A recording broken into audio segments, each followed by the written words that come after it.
night is long, and sleep is never kind to those who fear the silence. Welcome back, my dear listeners. Tonight, I've gathered 7 stories for you, tales that drift between waking and dreaming, between what we believe to be safe and what waits just beyond the threshold. They are not loud stories. They do not scream. Instead, they whisper. In corridors you cannot see, in mirrors that do not forgive, in houses and forests, and forgotten machines that seem almost alive. Close your eyes if you dare. Let the voice carry you through.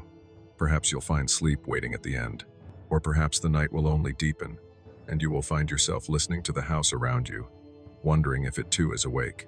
Now, let us begin. The lights in the orchard. When we first moved into the house, the orchard was already there. It stretched beyond the back fence like a sea of crooked spines, rows of apple trees left to rot for years, their branches twisted and low, heavy with fruit no one had touched. By day, it looked forgotten, overgrown with weeds, nettles creeping up the trunks, the air thick with the scent of fermenting apples. But by night, it was different. By night, it seemed to breathe. The neighbors didn't like to speak of it. When I asked, they only said it had belonged to a man named Garvey, an old orchard keeper who had vanished decades ago. Some claimed he sold apples out of his truck until the day he disappeared, leaving his house empty, his orchard to wither. Others said he'd been buried out there, beneath the roots. Either way, the orchard was left untouched, fenced in like a secret, too stubborn to die, too old to be claimed. From our kitchen window, I could see it clearly. The ground beneath me trembled, and then the trees leaned closer, their branches stretching until they formed an arch overhead, knitting together like ribs, sealing the clearing into a chamber of roots and light. The orchard had become a cathedral. The air hung thick with rot and sweetness, and somewhere deep in that silence, I heard the faint chime of bells. No, not bells. Apples dropping, one after another, their dull thuds rippling through the earth like drums. The figures swayed faster. Faint orbs of light bobbed between the branches, as if children were running with candles through the orchard. They flared and dimmed, moving too fast, too precise, never spilling into the grass. I told myself it was fireflies, but there was no flicker, no flight, just steady globes of pale light weaving silently between the trees. I stood there a long time, watching them drift closer to the fence. I thought I saw shapes moving with them, faint silhouettes that bent with the branches, faces that gleamed for a second before sinking back into shadow. The glass of water trembled in my hand. When I blinked, the lights were gone. The orchard was dark again, the apples dull and heavy in the branches. The second time the lights came, I was ready. I had left the kitchen light off, the house quiet, a chair pulled close to the window. Outside, the orchard pressed against the night like a wall of black wood and silver leaves, nothing stirring but the wind. I told myself I would only watch for a few minutes, but minutes became an hour, and the orchard grew darker, deeper, until it felt like a painting or a curtain stretched across the edge of the world. Then they began again. At first, faint pinpricks, barely brighter than the stars overhead. They glowed one at a time, scattered across the branches like lanterns hung for some forgotten festival. Then more joined, until whole rows pulsed with a pale rhythm. They drifted between the trees, no longer random but organized, forming lines, clusters, almost like a procession. I leaned closer to the glass. The longer I watched, the less they seemed like lights at all. Some bobbed gently, as though carried by hands. Others moved in pairs, parallel, like eyes. And when I focused too hard, I saw the outline of shoulders, the faint suggestion of robes brushing the grass, forms half there and half absent, gliding beneath the orchard canopy. Assis en parade. No music, no voices, no sound at all, just that dim illumination swaying through the orchard, as if the trees themselves were escorting the dead. My breath fogged the glass. Somewhere in the middle of the orchard, they slowed. The lights drew into a circle, flickering brighter for a moment, then dimming again. Shapes leaned inward, bowed, or turned their indistinct faces toward one another. I could not hear them, yet I felt the gravity of their gathering, like the hush before a prayer. And then, as if in answer, a single apple dropped from a branch.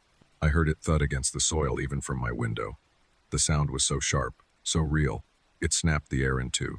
The lights quivered, swaying toward the noise. And for a moment, Every pale face, if they were faces, turned in my direction. The window pane seemed to rattle beneath their attention. I froze, terrified of moving, terrified of even blinking. But after a long pause, the lights swayed again, pulling back into their procession, moving away from the fence, disappearing row by row until only darkness remained. I sat there until morning, unable to move from the chair. When the sun finally rose, the orchard looked ordinary again, silent, empty. But near the fence, lying alone in the grass, was an apple. It was pale, too pale, almost white. Its skin stretched thin and smooth as porcelain, and pressed into its surface, faint but unmistakable, was the shape of a handprint. That night did not truly end. Even when the pale rim of dawn bled across the horizon, I could not convince myself I had left the orchard behind. The glow lingered on the inside of my eyelids, pale orbs drifting whenever I closed my eyes, as though my vision had been branded with them. I would drift into shallow sleep, only to wake again with the feeling that someone had passed just outside the glass, a figure brushing against the window, leaving no mark but the echo of light. The apple sat on the grass for days. I could see it from the kitchen table, its whiteness too clean, too luminous, as if it absorbed the color of everything around it. Morning dew clung to its surface but never sank in. Birds avoided it. Even the insects that swarmed other fallen fruit steered away, circling but never landing, as if some unspoken boundary kept them out. I told myself to throw it away, to bag it, to bury it, to do anything but let it sit there staring back at me. Yet every time I moved toward the back fence, my chest tightened. I could already imagine the feeling of that smooth surface against my palm, the faint warmth it must hold, like the residue of a hand just lifted away. At night, the lights returned, not as bright, not as many, but steady, drifting between the trees in slow patterns, rising and falling like the breath of some enormous sleeper. Sometimes they would gather in clusters, hovering above the grass, and I could swear I heard something beneath their silence, a murmur just low enough to slip under my hearing. Not words, not music, but the impression of a voice stretched too thin, carried on the air like smoke. One night I made the mistake of blinking too long. For a heartbeat, the glow of the kitchen window merged with the glow of the orchard, and when I opened my eyes, I wasn't sure if I was looking out anymore, or if I was inside, walking the rows myself. The glass beneath my hands felt like bark. The branches bent above me like a ceiling, and the lights surrounded me in every direction, swaying in rhythm, their faceless heads bowed, their procession curving inward, until I realized the circle had closed with me at the center. I gasped, and the vision broke. The window pane was cool again. The orchard was still outside, the lights drifting faintly, but my breath left a fog on the glass shaped not like my exhale, but like the outline of a hand pressing back. When I wiped it away, there was nothing. Only darkness, only trees, only silence, and the apple gleaming in the grass, waiting. It was the third week when I could no longer stay inside. The apple still lay against the grass, as pale and untouched as the morning it appeared. The nights had grown heavier, the air saturated with silence so thick it seemed to muffle the crickets, the wind, even the hum of the refrigerator. Each evening, as soon as the sun bled away, the orchard lit itself once more, the lights returning in patterns too deliberate to ignore. I told myself I only wanted to get rid of the apple, that if I carried it away, if I broke the chain of night staring out the glass, the orchard would forget me. But when I slid the back door open, I felt the pull. The air outside was colder, heavier, pressing against my skin like water. Each step toward the fence seemed to deepen the silence, until the world behind me dissolved and only the orchard remained. The fence was not high. I had seen children climb it before. The trees loomed close, their branches arching overhead, knitting together into a canopy that caught the moonlight and twisted it into pale ribbons. The lights were all around me now. Some hovered low, barely above the ground, brushing the weeds with their glow. Others drifted higher, weaving through the branches. Up close, they were not fireflies, not lanterns, not anything I could name. They were orbs of faint, porous light, and when I stared too long, I thought I saw faces suspended inside, shifting like reflections in rippling water. They moved with intent. Step by step, the procession wound deeper into the orchard. The shapes I had glimpsed from my window, now unmistakable. Tall, robed figures, gliding soundlessly, their outlines bending and dissolving at the edges, as though they were made of breath. Their heads bowed, their arms lifted slightly, each one carrying a light cupped in their hands. I followed without meaning to. The deeper we went, the less the orchard resembled itself. The rows no longer aligned, the trees leaning inward, their trunks splitting and bending in impossible directions. My sense of direction crumbled. I knew I had walked only a few yards, yet already the fence and my house were gone, erased by darkness. The only reality was the circle of lights swaying ahead. At the heart of the orchard, they gathered. The figures slowed, encircling a clearing where the soil glimmered faintly, as if sprinkled with ash. They turned in unison, their faceless heads tilting toward the center. A hush fell heavier than silence, a gravity that tugged at my chest. Something was waiting there.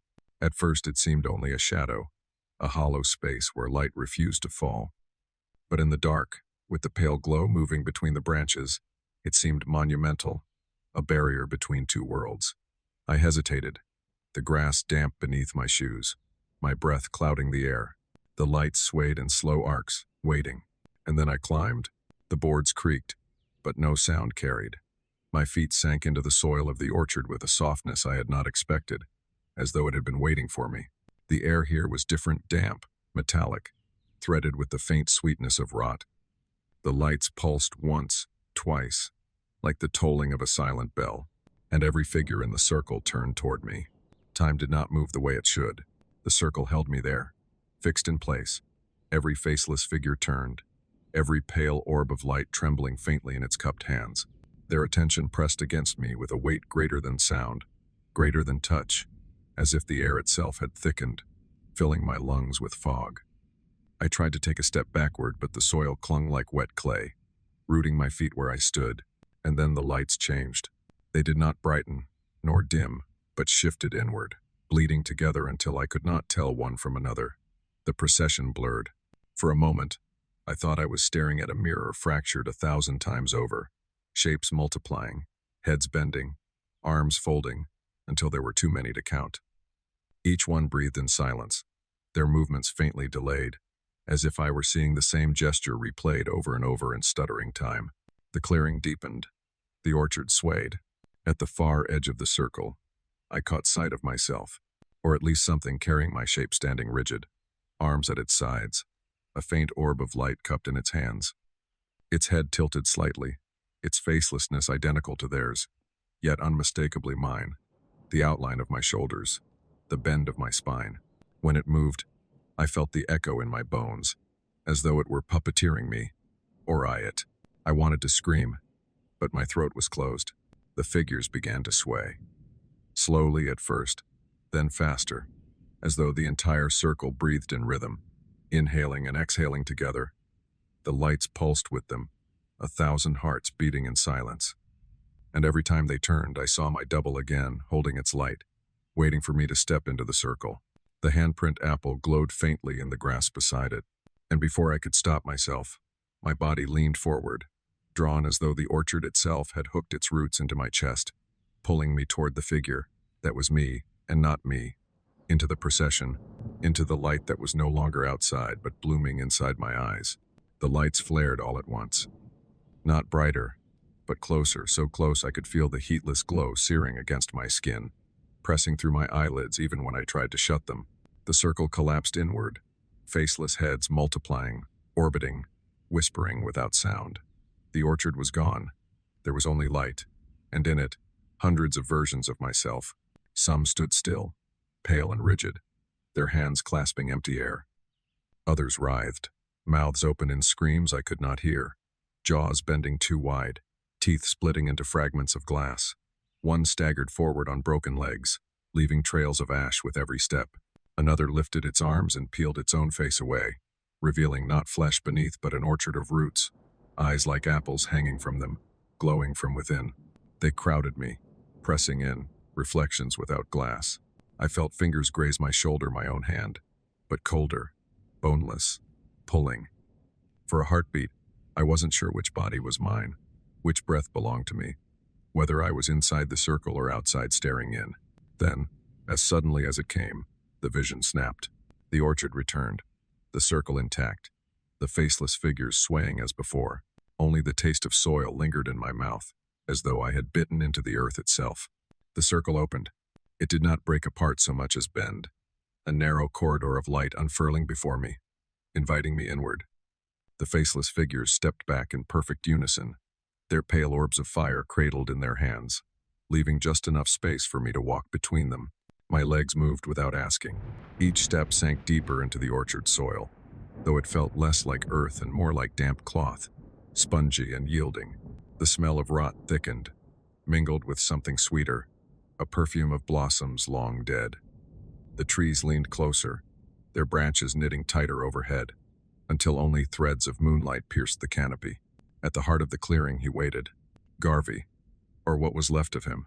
The figure I had glimpsed before now stood fully formed, though not solid. His body was a lattice of smoke and bone, ribs faintly glowing as though something burned inside. His face was a hollow, a cavity of shadow, yet somehow I could feel the weight of his gaze. He clasped nothing in his hands, yet the air trembled around them as if he carried something immense and invisible.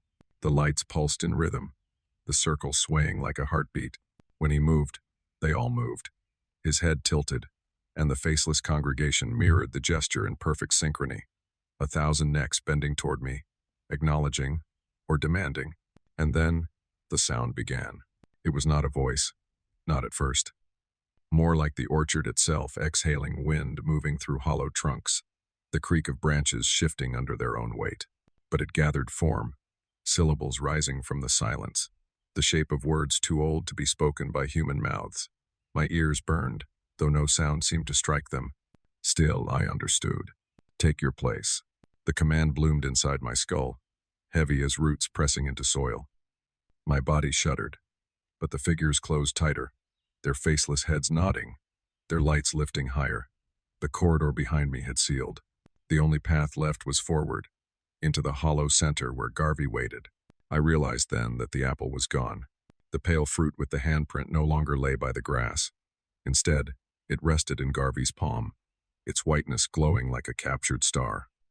He held it out toward me, and though he had no face, no eyes, the gesture was unmistakable, an offering, or a demand. The congregation swayed faster. The soil beneath my feet trembled, ripples spreading outward like water. The branches above rattled, though no wind stirred them. Take your place. The words pressed deeper, and I saw again the figure that had worn my shape standing rigid in the circle, faceless, holding its own light. It tilted its head as if waiting, as if impatient. I tried to speak, to say no, but only a rasp came. The orchard swallowed the sound whole. Garvey's hand extended further. The apple pulsed once, twice, as though it held a heartbeat of its own. And then I understood the terrible choice. Either take the apple, step into the circle, and let the orchard claim me, or resist, and find out what the orchard did to those who refused. The lights leaned closer, every figure swayed. The apple burned in the hollow of his hand, and the silence waited for my answer. For a long moment, I could not tell if I was still standing, or if the earth itself had risen up around me, suspending me in a place that was neither orchard nor clearing but something stretched thin between dream and waking. The circle of faceless figures no longer seemed separate beings but fragments of a single vast presence, swaying in unison as though the entire orchard had grown a body and clothed itself in light. The air pulsed with their rhythm, my chest rising and falling against a tide that was not mine, and every time I tried to hold back, the silence pressed harder, urging me to surrender to it. Garvey stood at the center, his outline warping gently as if made from smoke passing through water. The apple still held in his outstretched hand, its pale skin glowing with a softness that did not belong to fruit but to something more ancient, like bone polished by centuries of touch. I could almost imagine that if I reached for it, the smooth surface would not be cool but warm, as though another pulse beat within, waiting to slip into my palm and climb up through my veins. The branches above shifted without moving, their silhouettes bending downward, folding closer like the ribs of a living chest. And in the dark vault they formed, I thought I saw stars blinking where no sky should have been. The air shimmered faintly, not with heat but with some vibration that blurred the edges of sight, until I could not distinguish the glow of the lights from the glow bleeding inside my own eyes. I blinked once and the clearing was gone, replaced by endless rows of trees that stretched in every direction, the figures walking them in perfect lines, their pale orbs lighting the way like processions of monks on a road without end. I blinked again and I was back, standing in the circle, Garvey's hand still extended, the apple gleaming in its impossible whiteness. And in that slippage between visions, I began to wonder if I had ever left my chair by the kitchen window, if I had ever stepped beyond the fence, if perhaps the orchard had simply come to me, drawing me through the glass into its heart without my body ever moving. The thought was not terrifying but strangely tender, as though I had always belonged here, and the resistance was only a remnant of some forgotten dream of a life outside these trees. The congregation swayed faster now, yet still soundless, their rhythm like the rocking of a cradle, and I felt myself being lulled by it, my will softening, my doubts dissolving, until there was only the apple, the waiting hand, and the quiet assurance that to take it would mean rest, an end to the ache of watching, an end to the ceaseless division between observer and observed. But somewhere in that trance, another thought trembled faintly, a fragile voice barely audible beneath the hush, reminding me that not all lullabies are sung for comfort, that some are meant only to keep you still long enough for the shadows to lean closer. And in that moment of hesitation, I realized the orchard was waiting, not for my decision, but for the silence itself to decide through me. The silence swelled until it was no longer absence, but a substance of its own, a tide rising from the soil, pressing into my chest, filling the hollows of my lungs, pushing the blood in my veins to a rhythm that did not belong to me. I felt myself lean forward, my arm lifting without command, hand opening as if it had always been meant to hold the apple. Garvey's figure stood impossibly still, yet the fruit in his palm pulsed with a living urgency, its glow sinking with the beat that now throbbed inside my skull. The circle closed tighter, every faceless head turned toward me, waiting, the air warped, thick with their gaze, until I was certain my skin itself was thinning, that they could see through me, see the faint spark of whatever it was they wanted. My knees buckled, my fingers trembled inches from the apple's surface.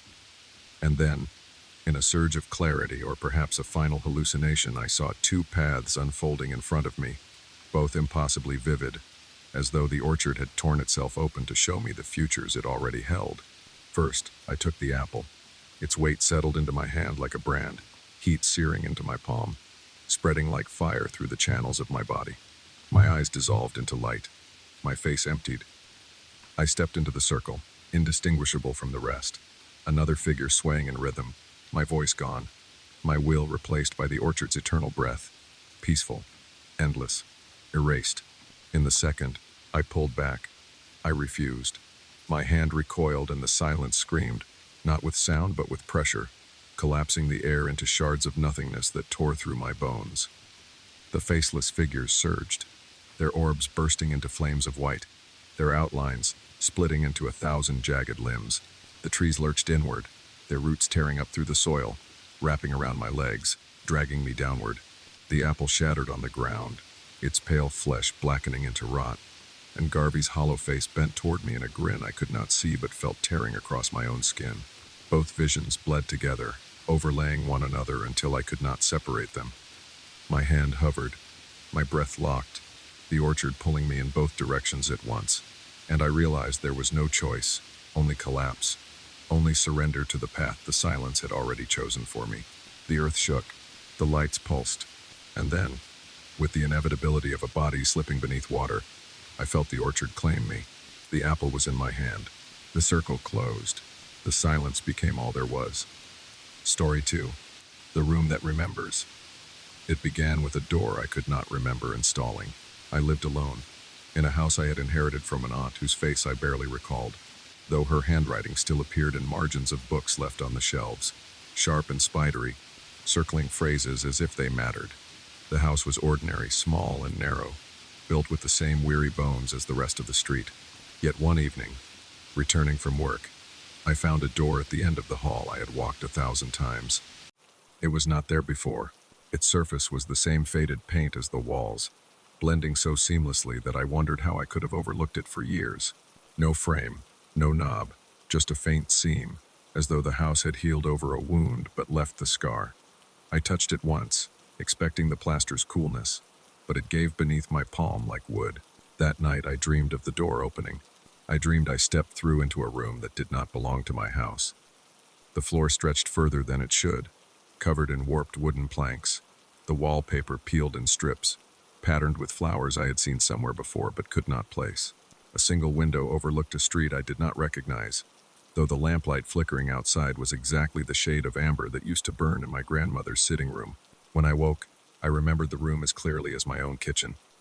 Yet when I went to the hall, the door was still sealed, seamless, waiting. For a week, I tried to ignore it. I told myself it was a trick of perception, that I had never truly looked at that stretch of wall before. But every night the dream returned, the same room unfolding, changing only in detail. The window cracked open one night, the wallpaper torn further the next. A chair moved slightly closer to the corner as though someone had sat there while I slept. By the seventh night, I understood. The room was remembering me. It grew sharper each time, more insistent. When I touched the wall in waking hours, I swore I felt a faint vibration, as though someone pressed against the other side. And though I knew I should resist, one evening I leaned my ear against it and whispered, "Who's there?" There was no reply. But when I turned to leave, I realized the wallpaper pattern from the dream. The faded flowers was blooming faintly on the hall wall, spreading like damp, one petal at a time.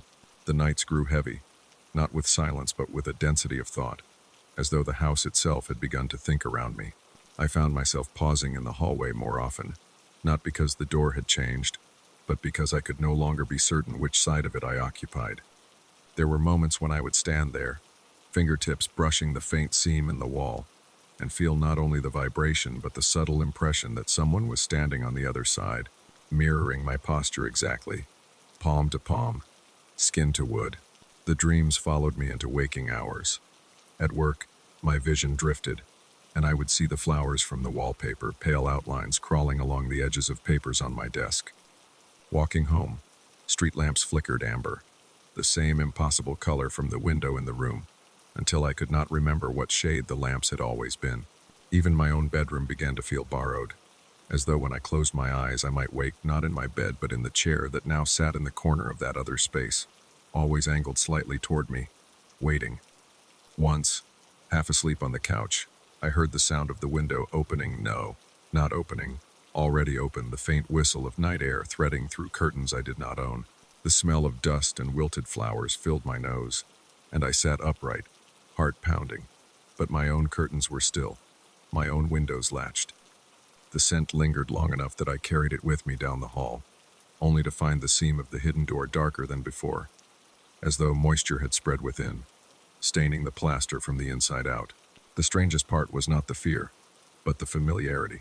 Each detail that bled through wallpaper, lamplight, window, chair came with a tug in the back of my mind, like the echo of a childhood room I had once forgotten and now remembered imperfectly. Yet I knew, with a certainty colder than logic, that I had never stood inside such a place in my life. Still, the room remembered me. Each night it built itself clearer, more insistent, drawing closer as though it meant to meet me halfway, until I wondered if I had ever been dreaming at all. Perhaps I had only been returning. And if that was true, then maybe the door was not an invitation at all. Perhaps it was a summons. It was late when it finally gave way. I had been sitting in the living room, a book open but unread on my lap, when I heard the faintest shift wood on wood, the sound of something long swollen by damp finally easing loose. I knew it before I even moved. The seam at the end of the hall had yielded. When I reached it, the wall was no longer seamless. A line had deepened, clean and sharp, and at its center a knob had appeared. Not metal, not brass or steel, but porcelain, painted faintly with the same faded flower pattern I had seen in my dreams. My hand trembled above it, and for a moment I imagined my skin already resting there, as if memory had run ahead of action. The air around the door was colder, not a draft, not a chill, but a stillness that pressed against me, like the hush of a chapel. It carried no scent, yet I could taste dust on my tongue, as though I had been breathing the room already. I touched the knob. It was warm. The shock of it nearly sent me reeling, because I had expected chill, the neutrality of a thing long unused, but it throbbed faintly, like something alive, and as I curled my hand around it, I thought no. I was certain that I felt another hand tightening back, The door opened inward with a softness that was almost courteous. No groan, no creak, just the quiet sigh of hinges that had been waiting. The room stood exactly as I remembered from my dreams. The warped floorboards, the peeling wallpaper patterned with flowers, the single window glowing amber with light from a street that did not exist on any map of my neighborhood. The chair in the corner, angled toward me. The air inside smelled faintly of wilted blooms and iron. But one thing had changed. The chair was no longer empty. A shape sat there, indistinct, blurred at its edges as though it had been half-sketched and left unfinished. I could not see a face, only the posture, the head tilted slightly, one hand resting on the armrest, the other in its lap, fingers long and pale. It did not move. It only regarded me, or seemed to, with the calm patience of someone who had been waiting a long time and could wait longer still. My body refused retreat. I crossed the threshold. The instant I did, the sound changed. The hum of my house vanished the pipes. The faint tick of the clock, even the rhythm of my own breath seemed muffled. The only sound was the faint rasp of the wallpaper curling from the walls, like paper tearing slowly in another room. And then the door shut softly behind me, not by my hand. The knob turned on its own, and when I reached back for it, my fingers found only plaster, seamless, smooth. The room had closed its mouth, and I was inside. The silence inside the room was not empty but layered, as though it contained echoes of every silence that had ever been heard there before. I stood just beyond the threshold, the wallpaper's faded flowers bending toward me in the draftless air, their petals curling with a weight that looked almost deliberate, like they strained to listen. The figure in the chair remained still, blurred, unfinished, yet I felt the shape of its attention threading around me. Each breath I drew seemed to disturb the room, sending tiny shivers through the floorboards that rippled outward like concentric rings in water. The chair creaked once, barely audible, but I could not tell if it had been the figure shifting, or if the wood itself had exhaled after holding its breath for too long. I moved forward, though I was not aware of my legs carrying me. The amber light spilling through the window struck my skin in waves, warm one moment, icy the next, its rhythm strangely close to a heartbeat. I reached out toward the wallpaper and the pattern swam, colors rising and sinking as if the flowers were printed on water. My fingertips brushed the surface and I felt not paper but skin, warm, pulsing faintly, then retreating again into the texture of old plaster. The room shifted with my thoughts. When I remembered the smell of dust, it thickened in my lungs. When I recalled the faint metallic tang, it returned, stronger now, like rust on the air. And when I thought of my aunt, the faintest glimpse of her sharp handwriting in those books, I saw the flowers curl tighter, the petals in the wallpaper folding inward into the shapes of letters, black lines sketching themselves across their pale surface before unraveling again, erased by the next blink. The figure in the chair tilted its head.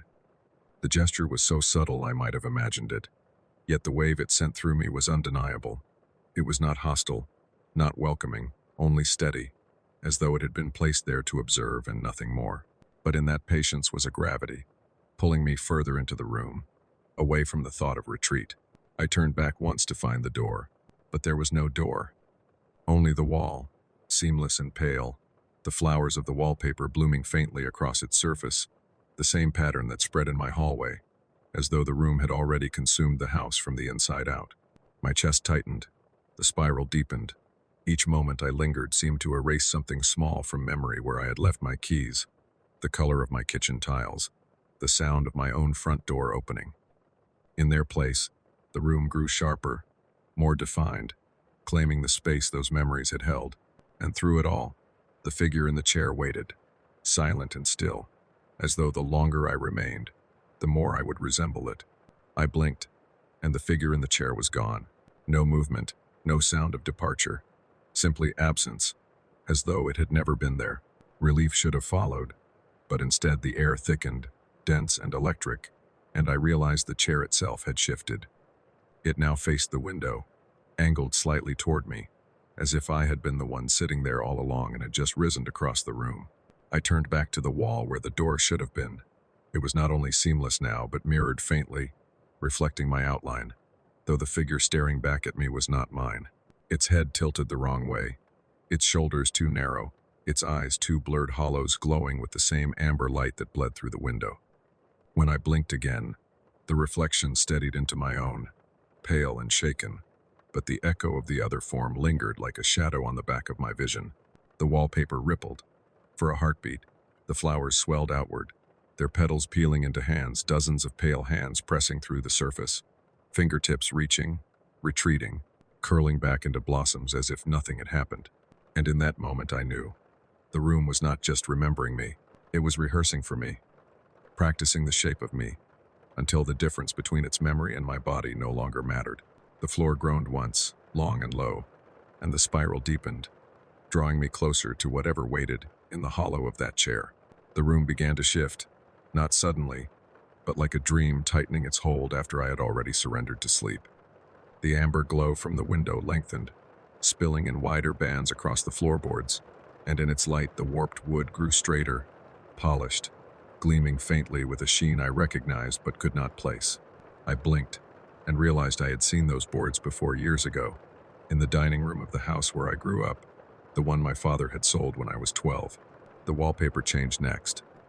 The flowers receded, curling into themselves, the pale petals collapsing until they were gone, leaving behind a deep green patterned with vertical stripes, the exact shade of paint that had once covered the walls of my childhood bedroom. I knew it instantly, though I had not thought of that color in decades. The smell followed the faint, sharp scent of old crayons left in the sun, a scent I had forgotten I could still recall. But something was wrong. The stripes were uneven, bending and curving like ribs pressing outward from beneath the wall. And when I touched the surface, the green bled into my skin, staining my fingertips as though the memory itself were wet paint. I backed toward the window, only to find that it no longer overlooked the strange amber street.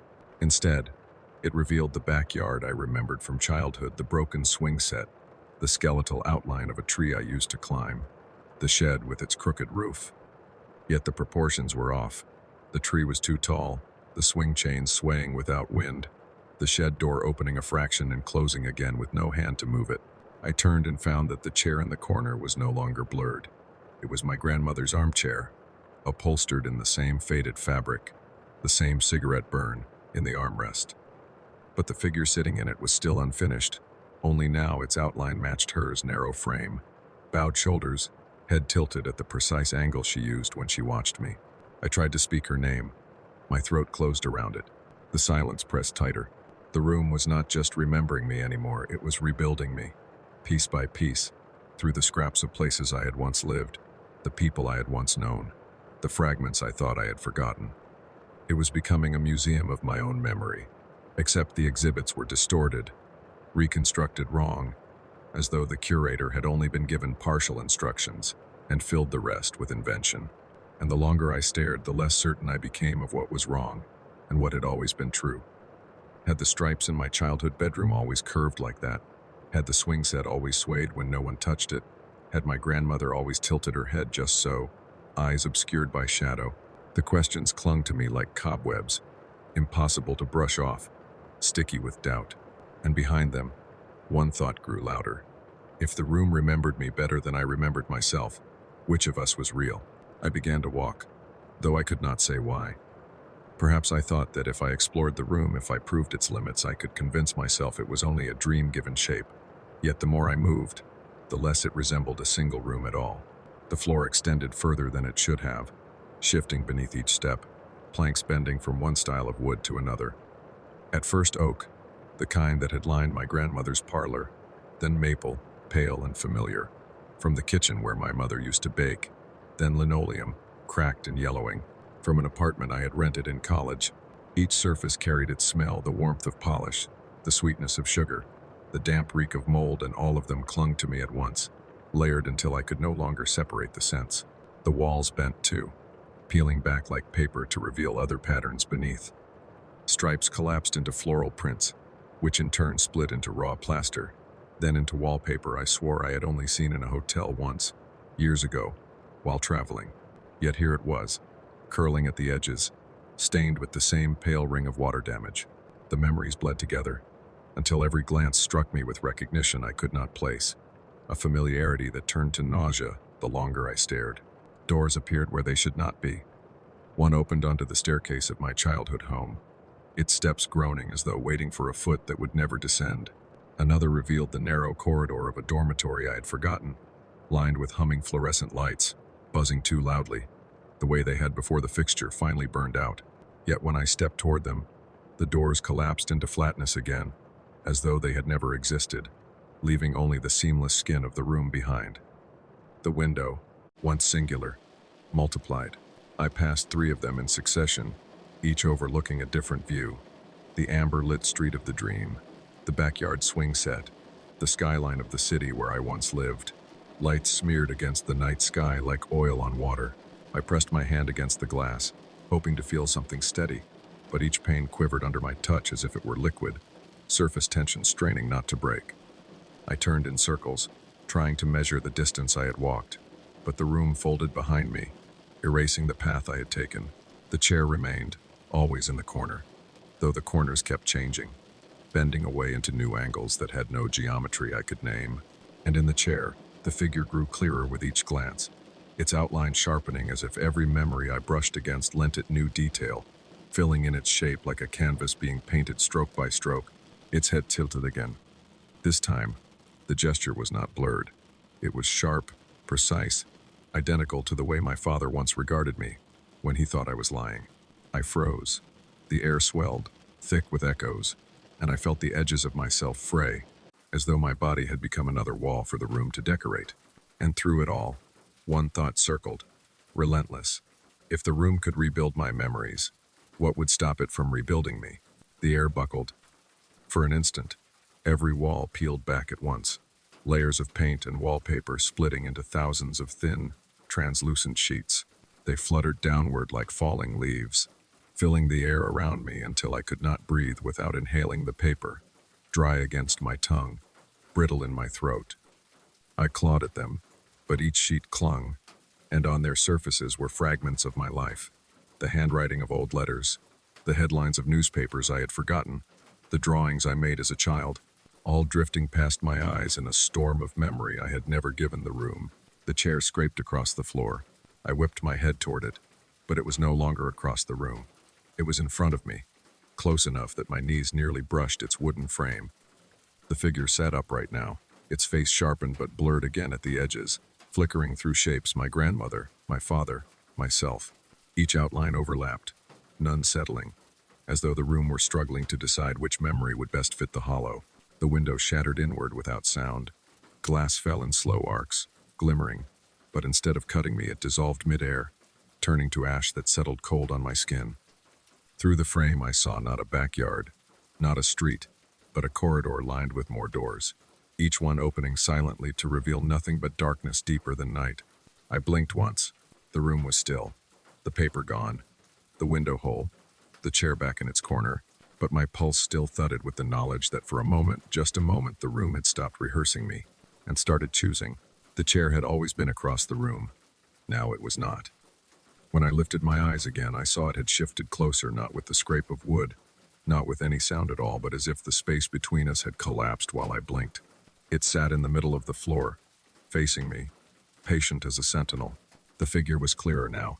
The blur had drained from its edges, leaving a body composed of angles I knew too well. The stoop of my father's shoulders, the narrowness of my mother's hands, the crooked tilt of my own jaw. It was no longer unfinished.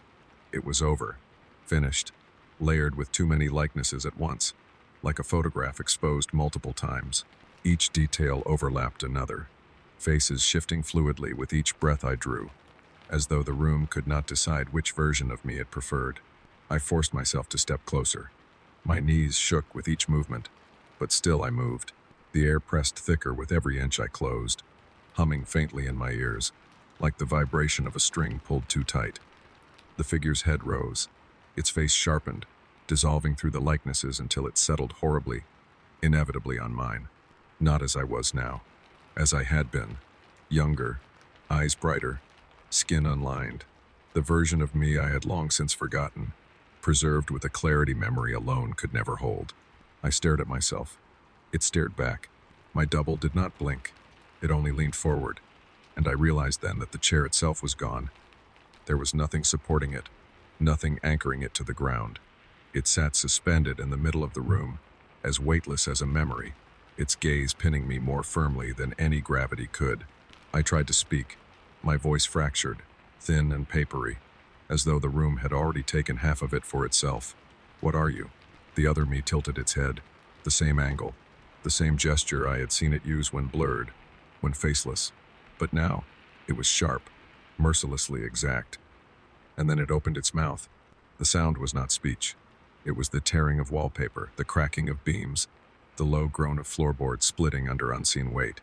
Yet beneath the noise I heard words, forming raggedly, not in a voice I could place but in 1,000 overlapping tones, each one stolen from some moment of my past. "You gave me everything you forgot." The room shook gently, not enough to topple me, only enough to remind me I stood on something alive. The walls pulsed faintly, like a lung. The windows glowed with impossible light. The double rose from the airless chair, feet touching the ground without sound. My breath hitched. I wanted to step back, but my body had already forgotten how. And in the hollow that opened in my chest, one thought settled heavy and immovable, the way dust settles on forgotten shelves.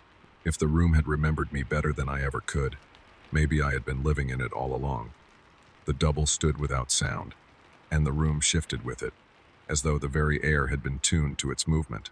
My body remained locked in place, not by force but by recognition. Staring at it was like staring into a mirror I had forgotten existed, a reflection I had abandoned years ago and could no longer turn away from. Its eyes were not my eyes, yet they remembered mine. In them I saw fragments, childhood afternoons curled by the window, teenage nights staring at the ceiling, the face of someone I once loved, half faded, dissolving before I could fully recall. Each memory flickered there like a film reel stuttering across scratched glass, and then the walls joined in.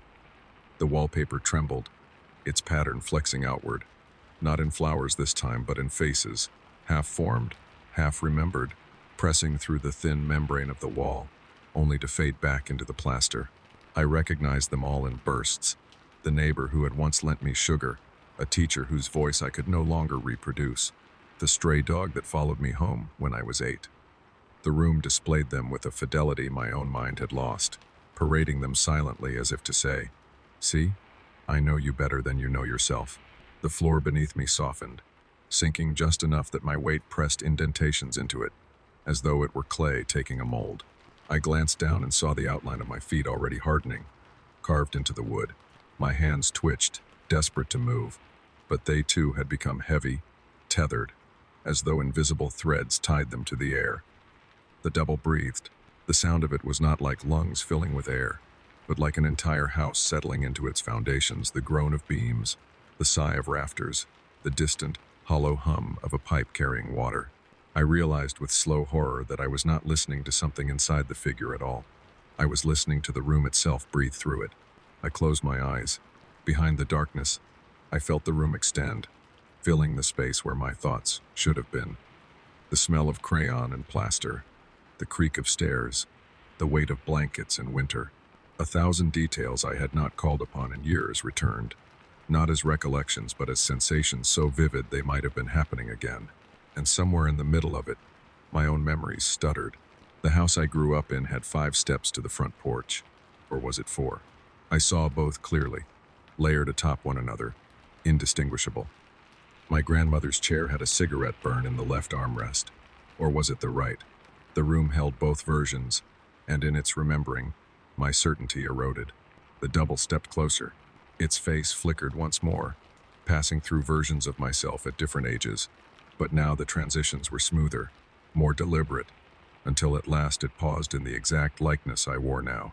Same tired eyes, same trembling mouth, same stance, frozen between flight and surrender.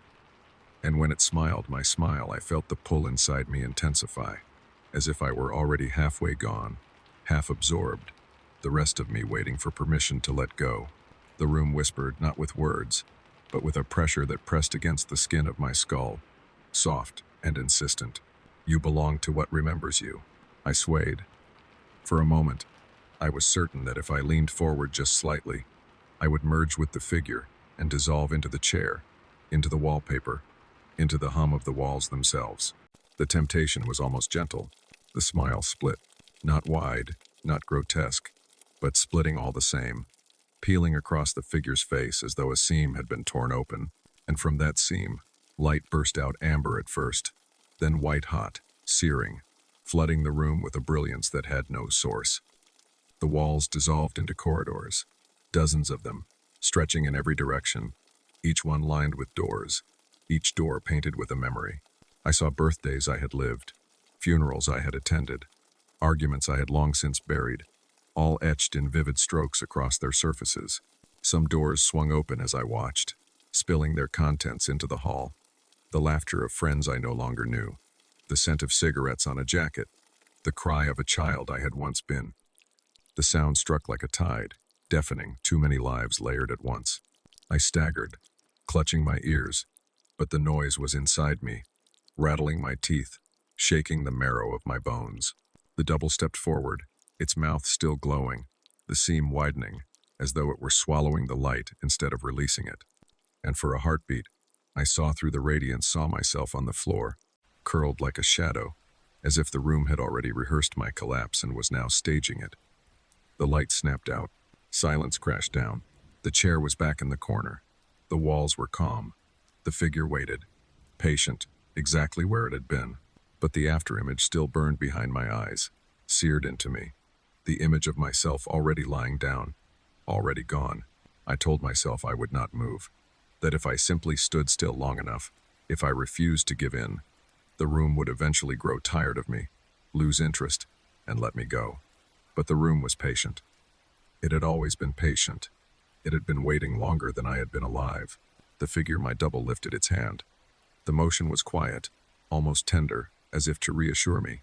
It raised its palm toward me, no more than a few feet away now, and the air between us thickened until it felt like I was pressing against water.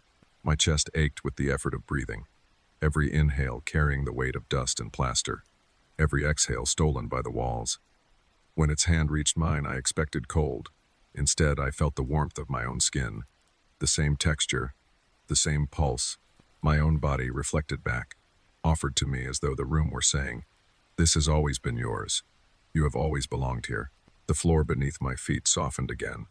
This time, it did not stop. My shoes sank past the surface, the planks yielding like wet clay. My knees followed, then my thighs.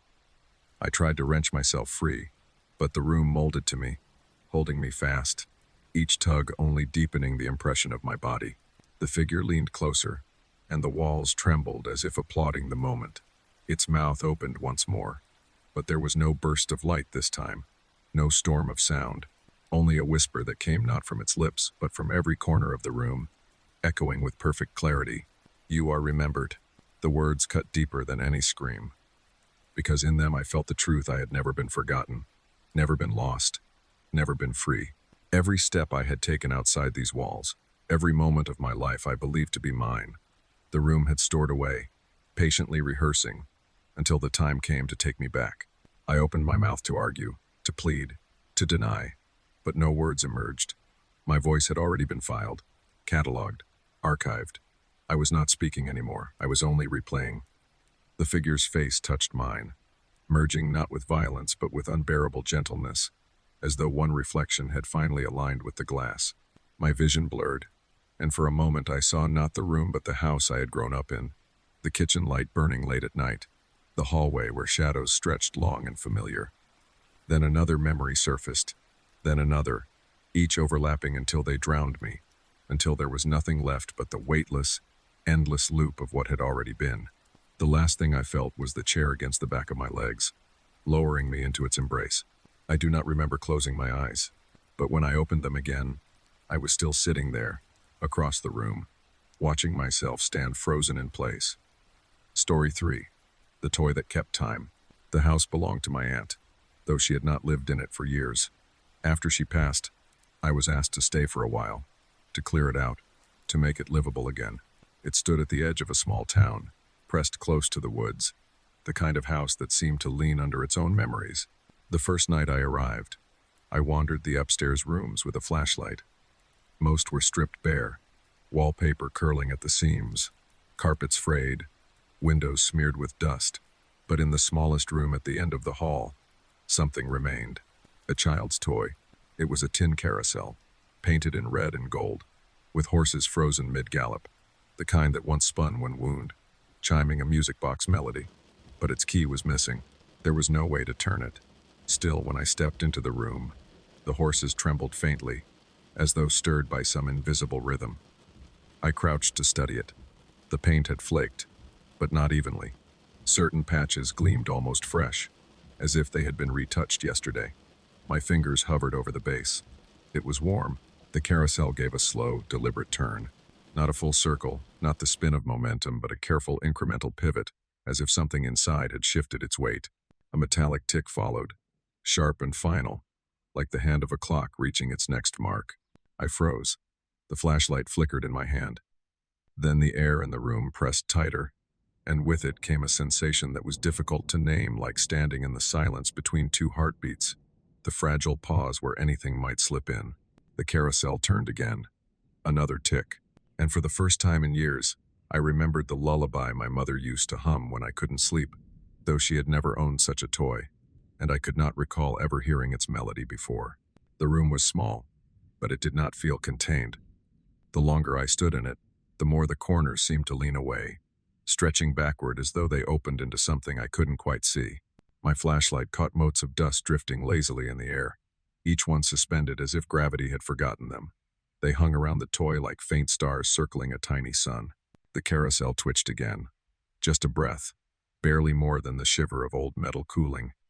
Yet the horses seemed eager, poised mid-leap, hooves forever just shy of the ground. Their painted eyes glistened too brightly in the light, as though varnish had only just dried. I thought of clocks, of the way their ticking measures a room without permission.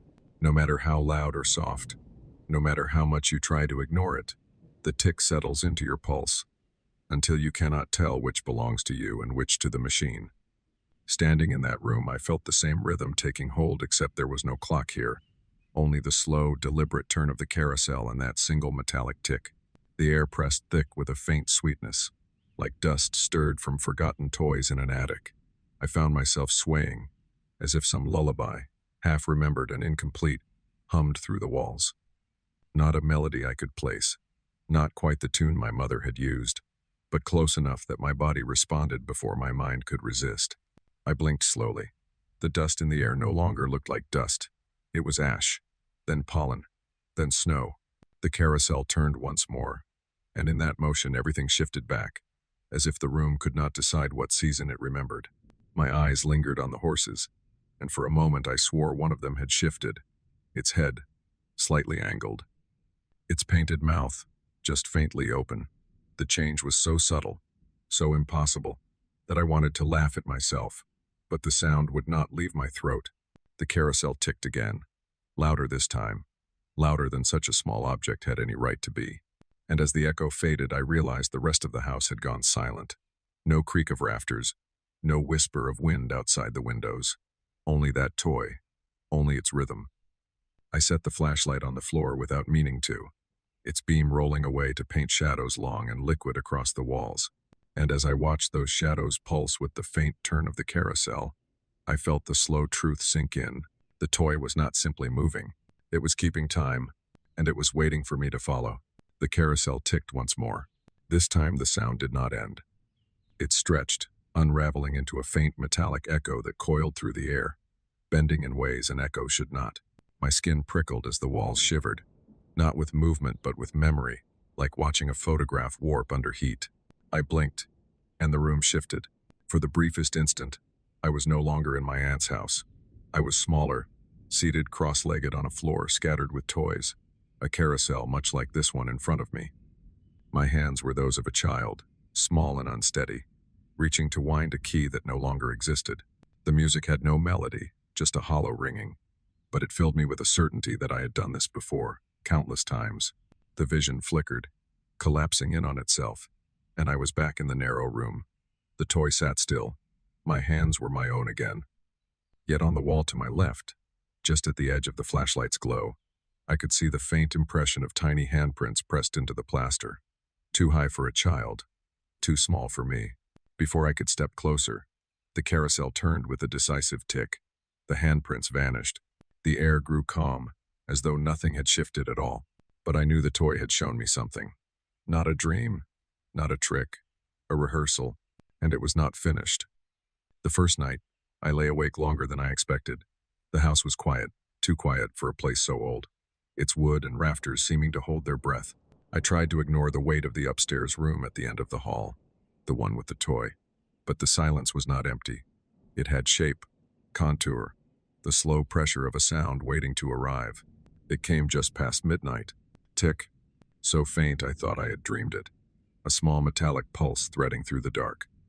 I told myself it was the radiator, the pipes, some hidden mechanism in the walls, but I knew the direction it came from. I rolled onto my side, staring at the ceiling, waiting. Tick. This time louder, clearer. The carousel had no key, no hand to turn it. Yet it was spinning, somewhere down the hall, and I could hear it measuring the night. I did not go to the room. Not that night. Instead, I buried my head beneath the blankets, trying to match my breath to a rhythm of my own choosing, trying not to let its timing catch me. But the ticks spread, echoing inside my chest until my heartbeat stuttered to match them. When I finally drifted into sleep, it was shallow, unsteady. I dreamed of standing in a corridor lined with clocks, all swinging pendulums in uneven unison, each one pausing for a half-beat before resuming. My own steps fell in sync against my will, dragging me forward toward a door that pulsed like a vein. I reached for its knob and woke with a jolt, the morning light pale and cold through the curtains. The second night came faster. The carousel began earlier, as though impatient. The sound no longer hid itself. It struck sharp and deliberate. Tick, tick, tick, each pulse separated by long silences that seemed longer than they were. I counted between them, losing track, starting again, until my breath staggered under the effort. At some point I realized I was counting out loud, a whisper under the covers. My voice was not my own. The third night, I rose. I told myself I would end it, that I would throw the carousel into the woods, bury it, smash it, anything to silence that rhythm. But when I reached the doorway, the sound had changed. It was no longer a tick. It was the creak of a swing, the laughter of children I did not know, the sigh of wind through trees I had never walked beneath. Each sound lasted only a fraction of a second, flickering in and out like film spliced together badly.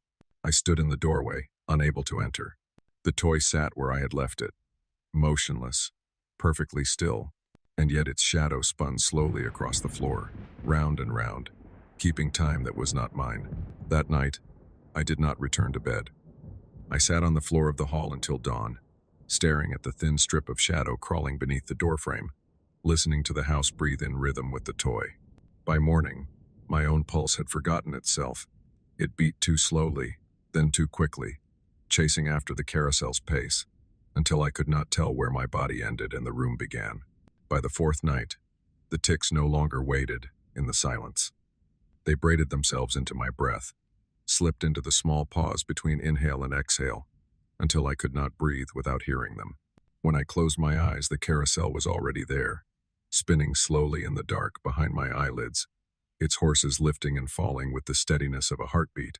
Sometimes I heard only the metallic click. Other times, the sound stretched into voices, faint and unsteady, as though traveling through water. A child's laugh, warped into a low moan. My own name, repeated in a tone both affectionate and stern, like a parent calling me home. Then silence again, heavy and suffocating, before the next tick began. I stopped trying to sleep. Instead, I lay still, waiting, listening, letting the toy's rhythm draw me inward. The house around me seemed to dissolve each night, its walls softening until the rooms connected in impossible ways, hallways looping back into themselves. I would rise from my bed and wander, half dreaming, certain I would find myself in the little room at the end of the hall. And sometimes I did, or at least, I thought I did. I would stand in the doorway and see the carousel in the dark, turning slowly without light, its horses shimmering faintly as though painted with phosphorescence.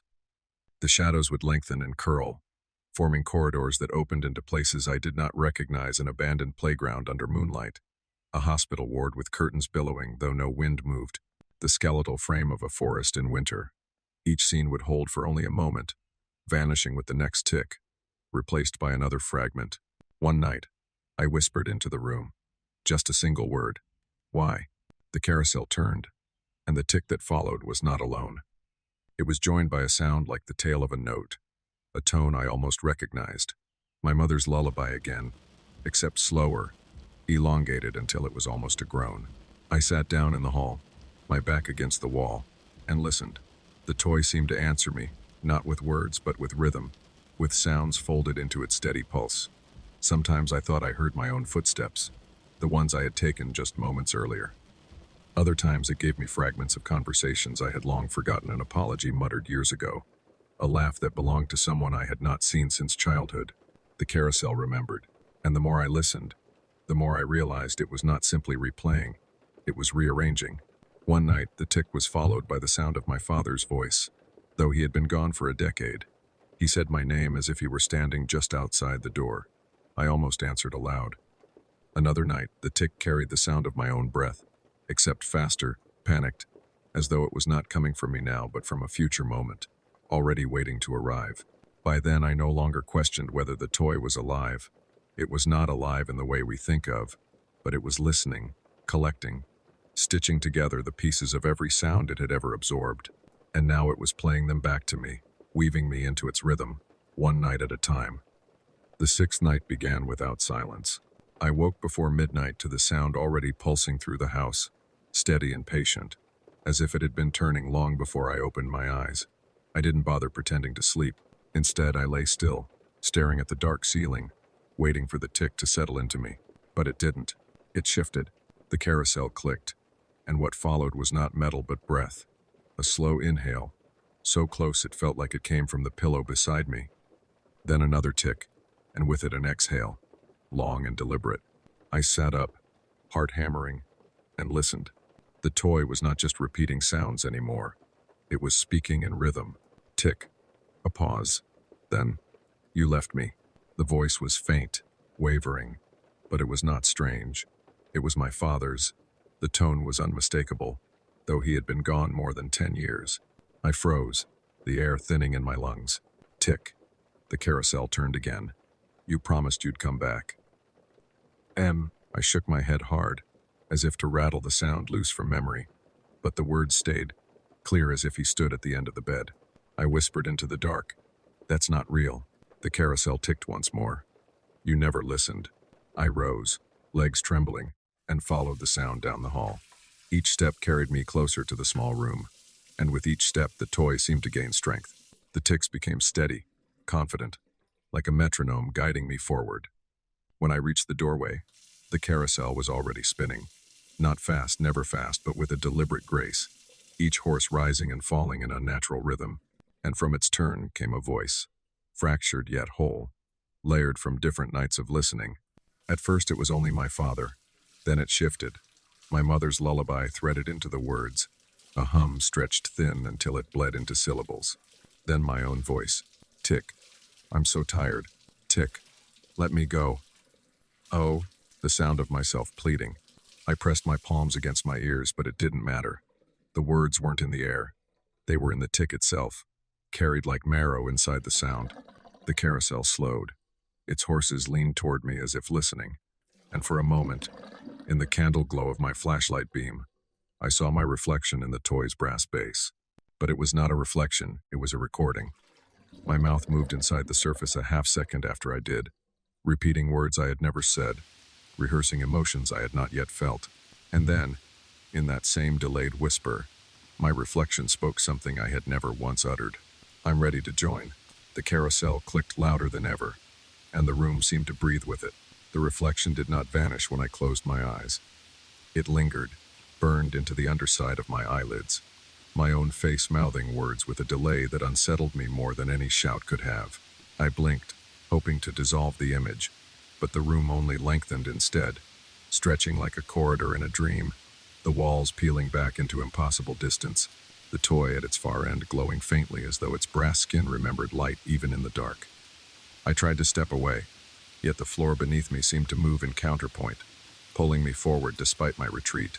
Each step left behind a trace, a shadow of myself still standing where I had been, motionless, pale, eyes closed. Soon there were many of me, scattered down the corridor, each a frozen version of my body, like discarded recordings left behind by some invisible machine. The carousel ticked, and all of them opened their eyes at once. The sound expanded until it no longer seemed like a single pulse but the swing of a pendulum carved into the bones of the house. With every turn of its rhythm, the corridor changed shape, narrowing, then widening, doors appearing on either side. The doors were wrong. Some bore the carvings of trees, others had windows built into their panels, and one or two were not even wood at all but skin, pale and veined, trembling slightly as though it breathed. I passed them without opening, unable to look for long. The tick urged me onward, always forward, until the hall bent inward and the walls gleamed like mirrors. In them, I did not see myself. I saw a man older, thinner, shoulders bent from years, his hair thinned but familiar. His lips moved in rhythm with the toy, whispering words I could not hear, but his eyes locked onto mine, and I knew without knowing that it was family, some remnant of my grandfather, or what the carousel had pieced together in his absence. He lifted a hand, pressed it to the glass, and when I mimicked the gesture, my skin did not meet the cold of mirror but the faint pulse of a vein, as though I had touched living flesh. The reflection smiled, not in joy but in recognition, and the sound of the carousel deepened into a voice too layered to be human. It did not speak in sentences, but the weight of its rhythm filled me with the undeniable thought that I had always belonged here, that this corridor was not a dream, that it was memory stitched from someone else's time and now demanding I add my own. I pulled my hand back, breath uneven, yet the imprint of my palm remained on the glass, glowing faintly, beating in time with the toy. The corridor folded inward. The mirrors bent until their edges touched, swallowing the distance, collapsing the hall into the single small room once more. The carousel sat waiting, motionless on its pedestal, yet the echo of ticking continued, embedded in my chest, in my bones, in every trace of me I had left behind. And for a moment I no longer knew which of us had returned.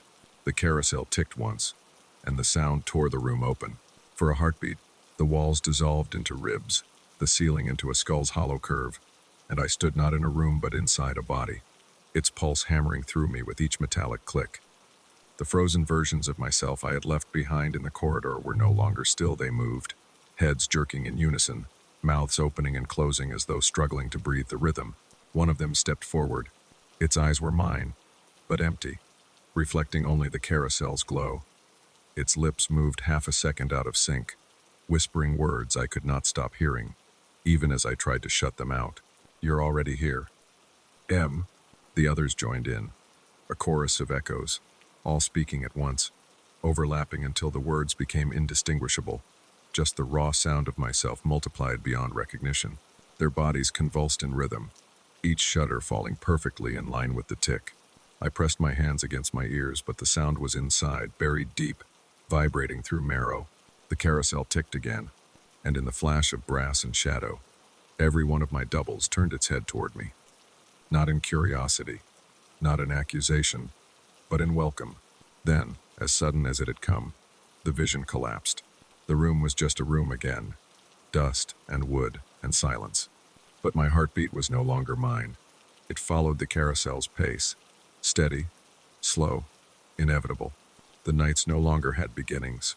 I could not say where waking ended and the carousel began, for the rhythm was always there now, behind every sound, woven into the silence itself. Even in daylight, when the windows glowed pale and the dust stirred in sunbeams, I heard it, faint, like the memory of a clock just out of reach. I carried it with me, a private metronome beating beneath the surface of everything. When I poured water into a glass, it dripped in intervals that matched. When the refrigerator hummed, it settled into the same cycle. My own breath no longer belonged to me. It rose and fell at the toy's pace, as though I had surrendered the right to draw air freely. At night, the distinction vanished entirely.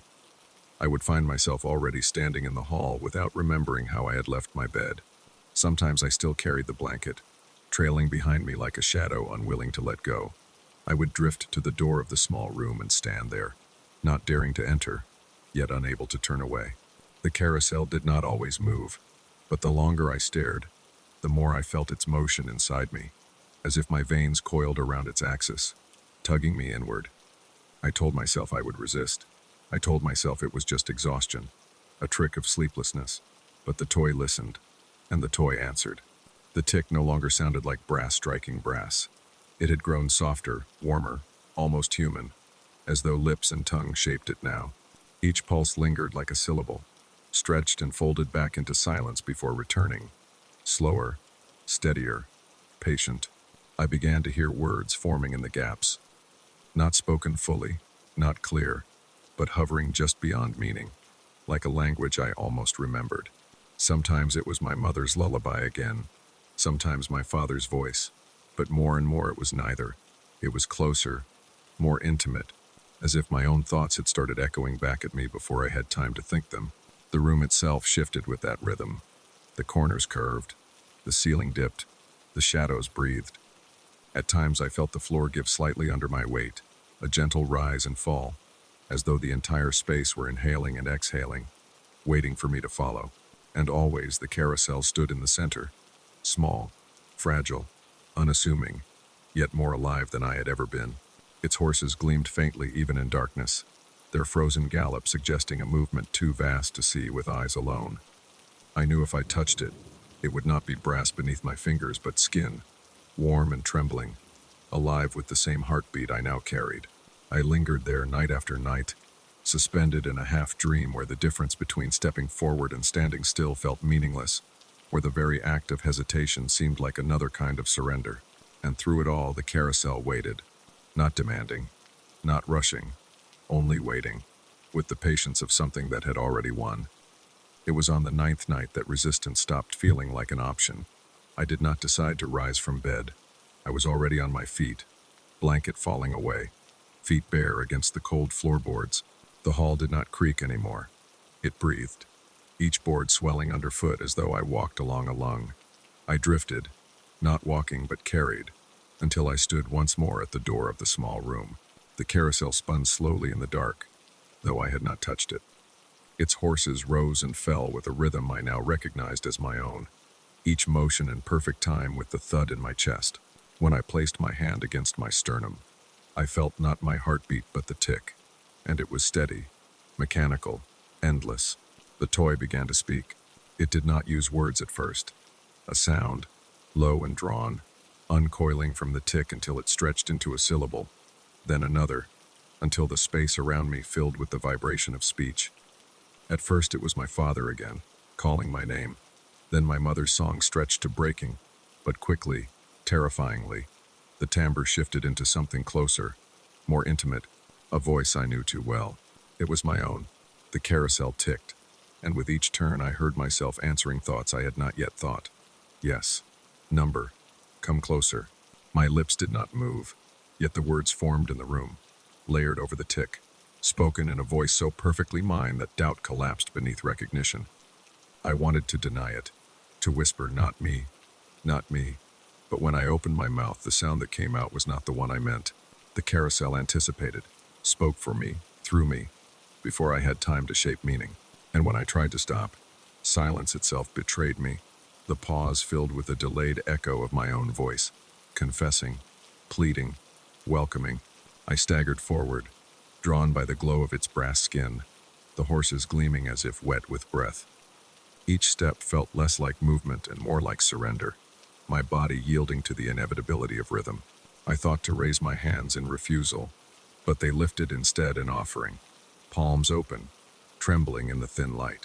The carousel leaned into me, not physically, for it did not grow, but the space between us bent until I could feel its warmth against my skin, a soft radiance that was not heat but pulse. My reflection returned in its base, but no longer delayed. It moved with me, perfectly in sync, smiling when I smiled, frowning when I faltered, and then, with a shiver that ran deeper than bone, it spoke again. My voice carried not from the toy, not from the room, but from within. You've always been mine. The words settled into my chest, echoing in the cavity of my ribs, reverberating through marrow, until I could not tell where the carousel ended and I began. I tried to breathe, but even that was not mine anymore. Each inhale arrived only when the tick allowed, each exhale timed to its rotation. I was a hollow instrument, played in perfect measure, my body nothing but brass and shadow tuned to its endless cycle. And in that moment of surrender, I understood. I was not being taken. I was being remembered. The toy had listened long enough. gathered enough of me that I no longer needed to exist outside of it. My voice, my breath, my heartbeat, they lived there now, safe in its eternal turn, repeating endlessly, waiting for the next tick. I did not fall. I did not stumble. I drifted, as though gravity itself had loosened its hold and allowed me to float in the narrow space between skin and shadow. The room lengthened once more, but now it had no walls, no corners. It opened into an expanse where every surface glimmered like polished brass, and within each reflection I saw myself, not once, but endlessly turning, bending, moving in rhythm with the carousel's pulse. Every version of me was slightly different, one smiling faintly as though relieved, another weeping silently, another with lips pressed thin as though still resisting. They moved like the horses, rising and falling in time with the toy's slow rotation, their eyes glazed, their mouths open, the same syllables leaking through them all. My voice repeated and fractured, layered so thickly that it became a chant, a hymn, a song without melody but full of devotion. The carousel spun in the center of it all, but it was no longer small. Its axis extended through the space, a pillar of ticking light that rose higher than I could see, vanishing into darkness above. The horses were no longer carved wood. They were flesh and shadow, galloping silently in slow motion, their eyes catching mine with every pass. I felt them breathe, each exhale rolling over me like a tide, pulling me closer, loosening the last threads that still bound me to myself. I tried to count the ticks, to anchor myself in number, but the intervals stretched, folded, bent into new measures that refused to obey memory. One tick felt like an instant, the next like an hour, the one after like a lifetime condensed into a single breath. Time was no longer linear. It was circular, wound tightly around the toy's axis, and I was already entangled in its spiral. The reflections leaned closer, crowding the edges of my vision. They spoke in unison now, my voice stretched to infinity, whispering words that were not mine but felt inevitable. I am still here. I have always been here. I will always be here. Each phrase struck deeper than the last, echoing in my marrow, reverberating until the bones themselves seemed to hum. The carousel's brass surface rippled like water, and for a moment I saw not my reflection but the faces of those I had lost: my father, my mother, fragments of grandparents whose voices I barely remembered, all of them stitched together by the rhythm. They mouthed words in silence, yet I understood perfectly. I was not alone. I had never been alone. Every voice I had ever carried inside had been preparing me for this. The toy did not command. It did not threaten. It only waited, the patience of centuries folding into each slow turn. Its horses circled, eternal, and with every pass they drew more of me into the current. I felt my breath align fully now. No hesitation, no rebellion, only perfect synchrony. My chest rose and fell exactly when it allowed. My pulse ticked in flawless cadence. And as the space folded tighter, reflections dissolving back into brass and bone, I realized with a clarity that felt like surrender. The carousel was not imitating me. I was the imitation. The toy had been the original rhythm all along, and my life was only its echo. The tick skipped, just once, a single fracture in its perfect rhythm, and the world convulsed. The reflections that had hovered, countless and obedient, snapped their heads toward me all at once, mouths gaping wider than they should, jaws unhinged in silence. Then, as the next tick struck, they screamed, not in a chorus, not in unison, but in layers of my own voice, breaking apart, 1,000 versions of me shrieking in terror, rage, grief, and something deeper I could not name. The carousel spun faster than eyes could follow, its horses no longer gliding but thrashing, their brass skins splitting to reveal veins of raw light, pulsing with every cry. For an instant, the entire room was filled with nothing but me, my faces, my voices, my bodies tearing free of the walls, surging forward as though to crush the last fragment of myself that still thought it could resist. Then the tick resumed, and silence returned, vast and absolute. The carousel stood still, gentle, unassuming, as though nothing had happened. But my throat was raw, aching, as if I had been the one screaming. When silence returned, it was not silence at all. It was thicker, heavier, a silence with weight, pressing into my chest until each breath felt borrowed. The carousel no longer spun, yet the rhythm remained inside me, steady and unbroken, as though I had swallowed the tick whole. I stood in the room, but it was no longer the room I knew. The walls bowed inward, warped, then straightened again, caught between collapse and permanence. Shadows clung to the ceiling like smoke frozen mid-rise, never dispersing. The air smelled faintly of brass and dust, yet beneath it lay a sweetness, cloying, almost metallic, as though I had bitten my own tongue and could taste the iron of myself. The toy sat still, innocent, fragile. Its horses gleamed dully in the flashlight's beam, nothing more than carved wood and paint flaked thin by time. And yet I knew with a certainty deeper than thought that it was watching me, not with eyes but with memory, holding me inside its endless turn. I staggered forward, hand reaching without meaning to, fingertips trembling as they hovered above its surface. For a moment, nothing happened. No ticking, no glow, only the stillness of an object too small to contain the terror I had witnessed. And then I felt it, not sound, not motion, but a presence sliding back into place inside me, as if the carousel had never been out there in the room at all, as if it had always been in my chest, coiled behind the ribs, waiting for me to notice. The breath I took was not mine. The thought I formed was not mine. The silence I stood in was not mine. And still there was no fear, only inevitability, like the moment before sleep when the body surrenders, falling deeper no matter how tightly the mind resists.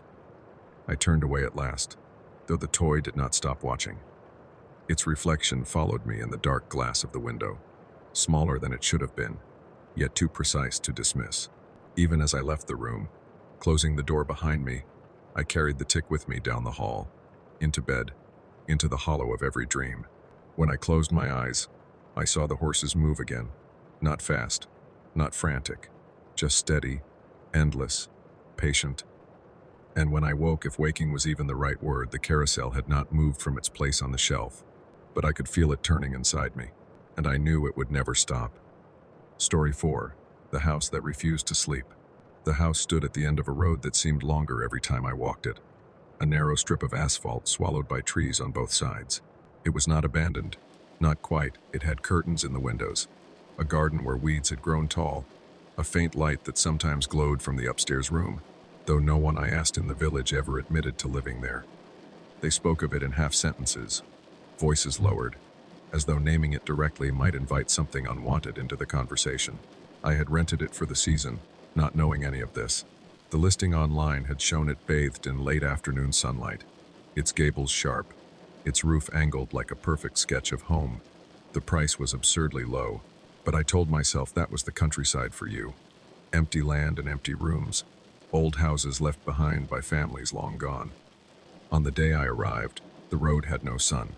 The sky was gray, the trees leaning, their leaves whispering a sound that did not match the wind. The house emerged from the shade in fragments, the chimney first, then the slanted roof, then the pale wood siding that seemed to absorb the light rather than reflect it. I remember pausing at the gate, key heavy in my pocket, suitcase rolling to a stop beside me. Something about the stillness felt expectant, as though the house had been listening for my footsteps and now held its breath, waiting. Inside, the air was cool, not stale as I had expected. Dust lay thick on the furniture, yet the sheets over the chairs and tables were smooth, tucked tight, as if they had only just been placed. The room smelled faintly of lavender and something sharper beneath it, iron perhaps, or rain-soaked earth.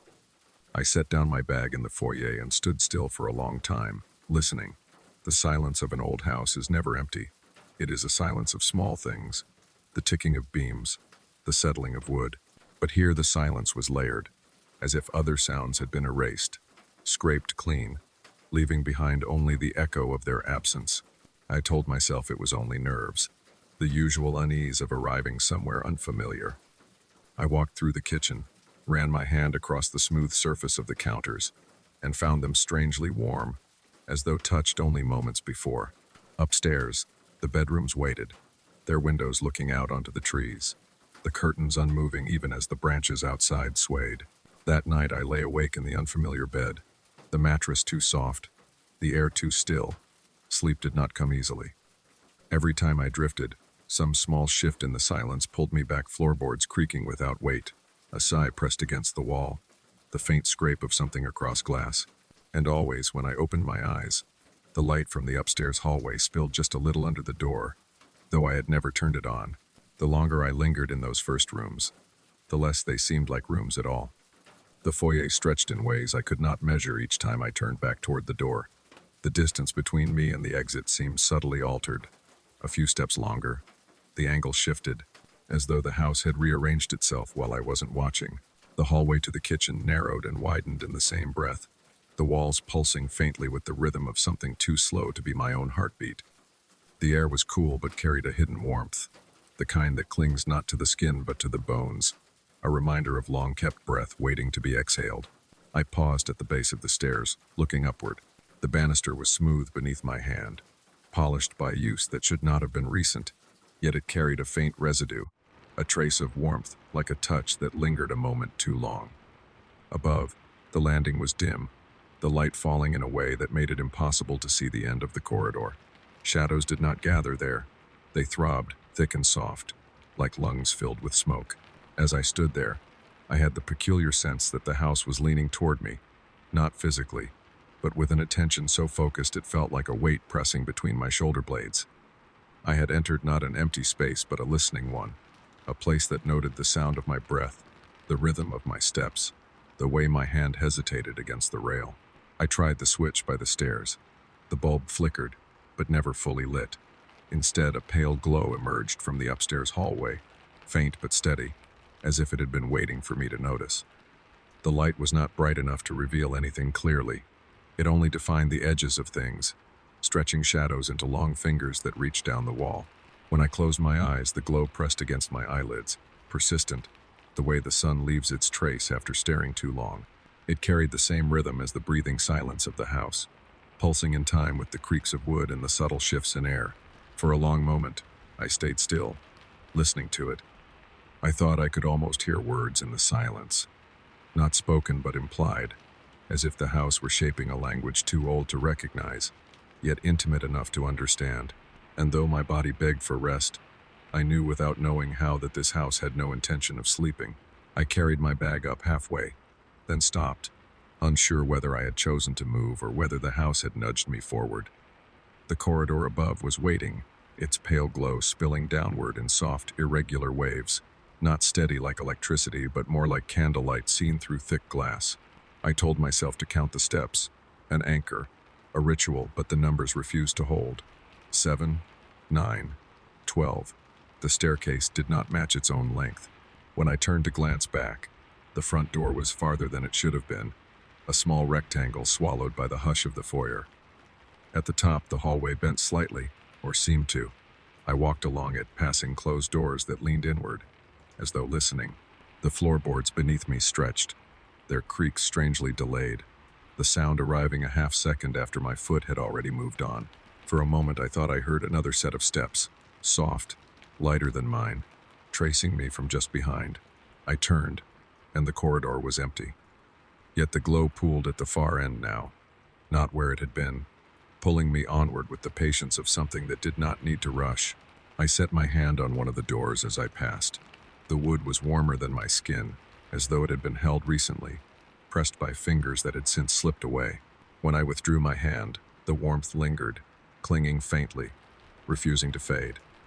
By the time I reached the final door, I was no longer sure if I had walked the length of the house or circled back upon itself. The windows were wrong. Each showed the same view of trees, motionless, their branches fixed in a state between swaying and still. The glow was strongest here, seeping out from the edges of the doorframe. I did not open it. I only stood, listening, my breath shallow, the silence pressing back like a tide that had no intention of receding. It was in that moment I knew I would not walk freely in this house. I would drift, carried along corridors that bent and folded, each step both mine and not mine, and the house, in its own way, would never let me sleep. The bedroom I chose was the one at the front of the house, facing the trees. The mattress sagged in the middle, swallowing me like a shallow hollow, the sheets smelling faintly of lavender long since faded. I unpacked nothing. The suitcase sat by the wall, closed, as if I already knew that settling in was not the same as belonging. When I lay down, the ceiling above shifted in the half-light. The plaster patterns looked like vines, then like cracks, then like something closer to veins. pulsing faintly in rhythm with the silence I had carried up from the hallway. My breath fell into step with it against my will, as though the house exhaled and I inhaled, a strange exchange I could not break.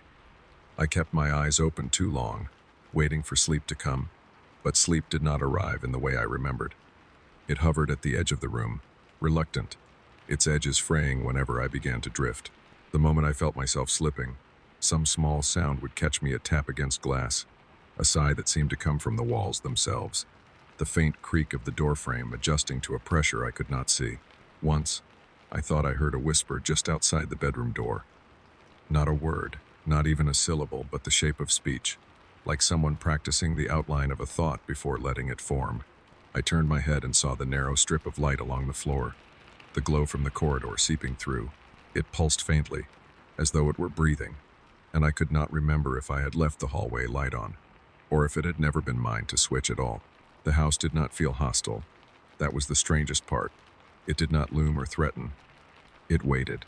Every creak, every sigh, every wavering shadow was patient, attentive, a presence that could have been gentle if not for the certainty that it would never let me rest. At some point, I could not say when, I must have drifted close to sleep. My eyelids grew heavy, the ceiling dissolved into a blur. The lavender smell thickened until it was almost suffocating. And then, without warning, I was certain I had opened my eyes again, though I could not tell if I had woken or simply dreamed it. The corridor stretched beyond the door, brighter now, and in that pale light a figure leaned ever so slightly into the frame. I did not see its face. I only felt the pressure of being watched, the way one feels the weight of a gaze before recognizing its source. My body refused to move. My breath slowed to match the rhythm of the silence again, bound to it, measured by something outside of me. And the thought came unbidden, terrifying in its simplicity. The house was not keeping me awake. The house itself refused to sleep. Sleep, when it finally began to touch me, did not arrive like a curtain falling. It came as a haze that draped itself unevenly across the edges of thought, leaving the center bright and exposed while the borders shimmered, unstable. I felt myself floating in the bed rather than lying on it, weightless but pinned, each muscle unwilling to move, as if the house had reached inside and pressed pause on every part of me except the mind. The glow from the hallway was steady now, not flickering, not dimming. It seemed stronger when my eyes were closed, seeping through the lids until I saw its pale outline drawn on the inside of my vision. Every time I tried to sink deeper, the glow would sharpen, pulling me back upward like a hand tugging at my collar. My body wanted sleep, but the house wanted my attention. I do not know how long I lay in that state, poised between waking and dreaming. The sounds of the house shifted endlessly, timbers sighing, glass humming faintly, the soft drag of something across the floor somewhere above. None of it was loud. None of it was violent. It was patient, persistent, rhythmic, like a lullaby that did not soothe but unsettled, a song written in a language older than sleep itself. The figure in the doorway never fully emerged, yet it never retreated. Its outline seemed to change with each breath I took. At times I thought it leaned closer, shoulder dipping, head inclined as if listening. At other times it seemed taller, more rigid, its shape stretched thin, like a shadow cast by a body that was not there. My eyes stung from trying to keep them open, but when I closed them, the outline burned brighter, imprinted on the darkness behind my lids. There was a moment, perhaps dream, perhaps not, when the glow thickened into something almost tangible. I thought I felt it against my skin, cool and damp like the air before a storm, pressing against the exposed skin of my arms, sliding under the sheets, settling on my chest. My breath caught, but the rhythm of the house pressed it out again, forcing me to match its exhale, as though the walls themselves were teaching me how to breathe. Thoughts blurred and rewove themselves. Was I lying in the bed, or had the house pulled me into its own hollow, laying me out within its beams and boards, wrapped not in sheets but in walls? The corridor seemed to stretch into me, its pale light leaking through my ribs, each breath pulling the house further inside. I thought I felt doors opening behind my sternum, staircases rising in the marrow of my bones. The boundary between body and architecture was never fixed. It shifted, porous, alive, and through it all came the certainty that the house did not want to harm me, not in the ways I understood harm. It wanted me awake, endlessly awake, my mind suspended in this fragile, glowing half-state where sleep could never claim me fully. Perhaps it envied the dream. Perhaps it feared the silence of its own slumber. Or perhaps, worse, it was incapable of sleep. And in my arrival it had found a body through which it could feel the ceaseless tension of being alive but never resting. When my eyes fluttered open again, the ceiling was no longer plaster but a canopy of branches swaying gently against a night sky. Yet I could still feel the mattress beneath me. I blinked, and the branches melted back into veins, the sky into cracked paint, the sway into the subtle tremor of beams shifting above. The room had become fluid, shifting states with each breath, as though dream and waking had traded places without asking my permission.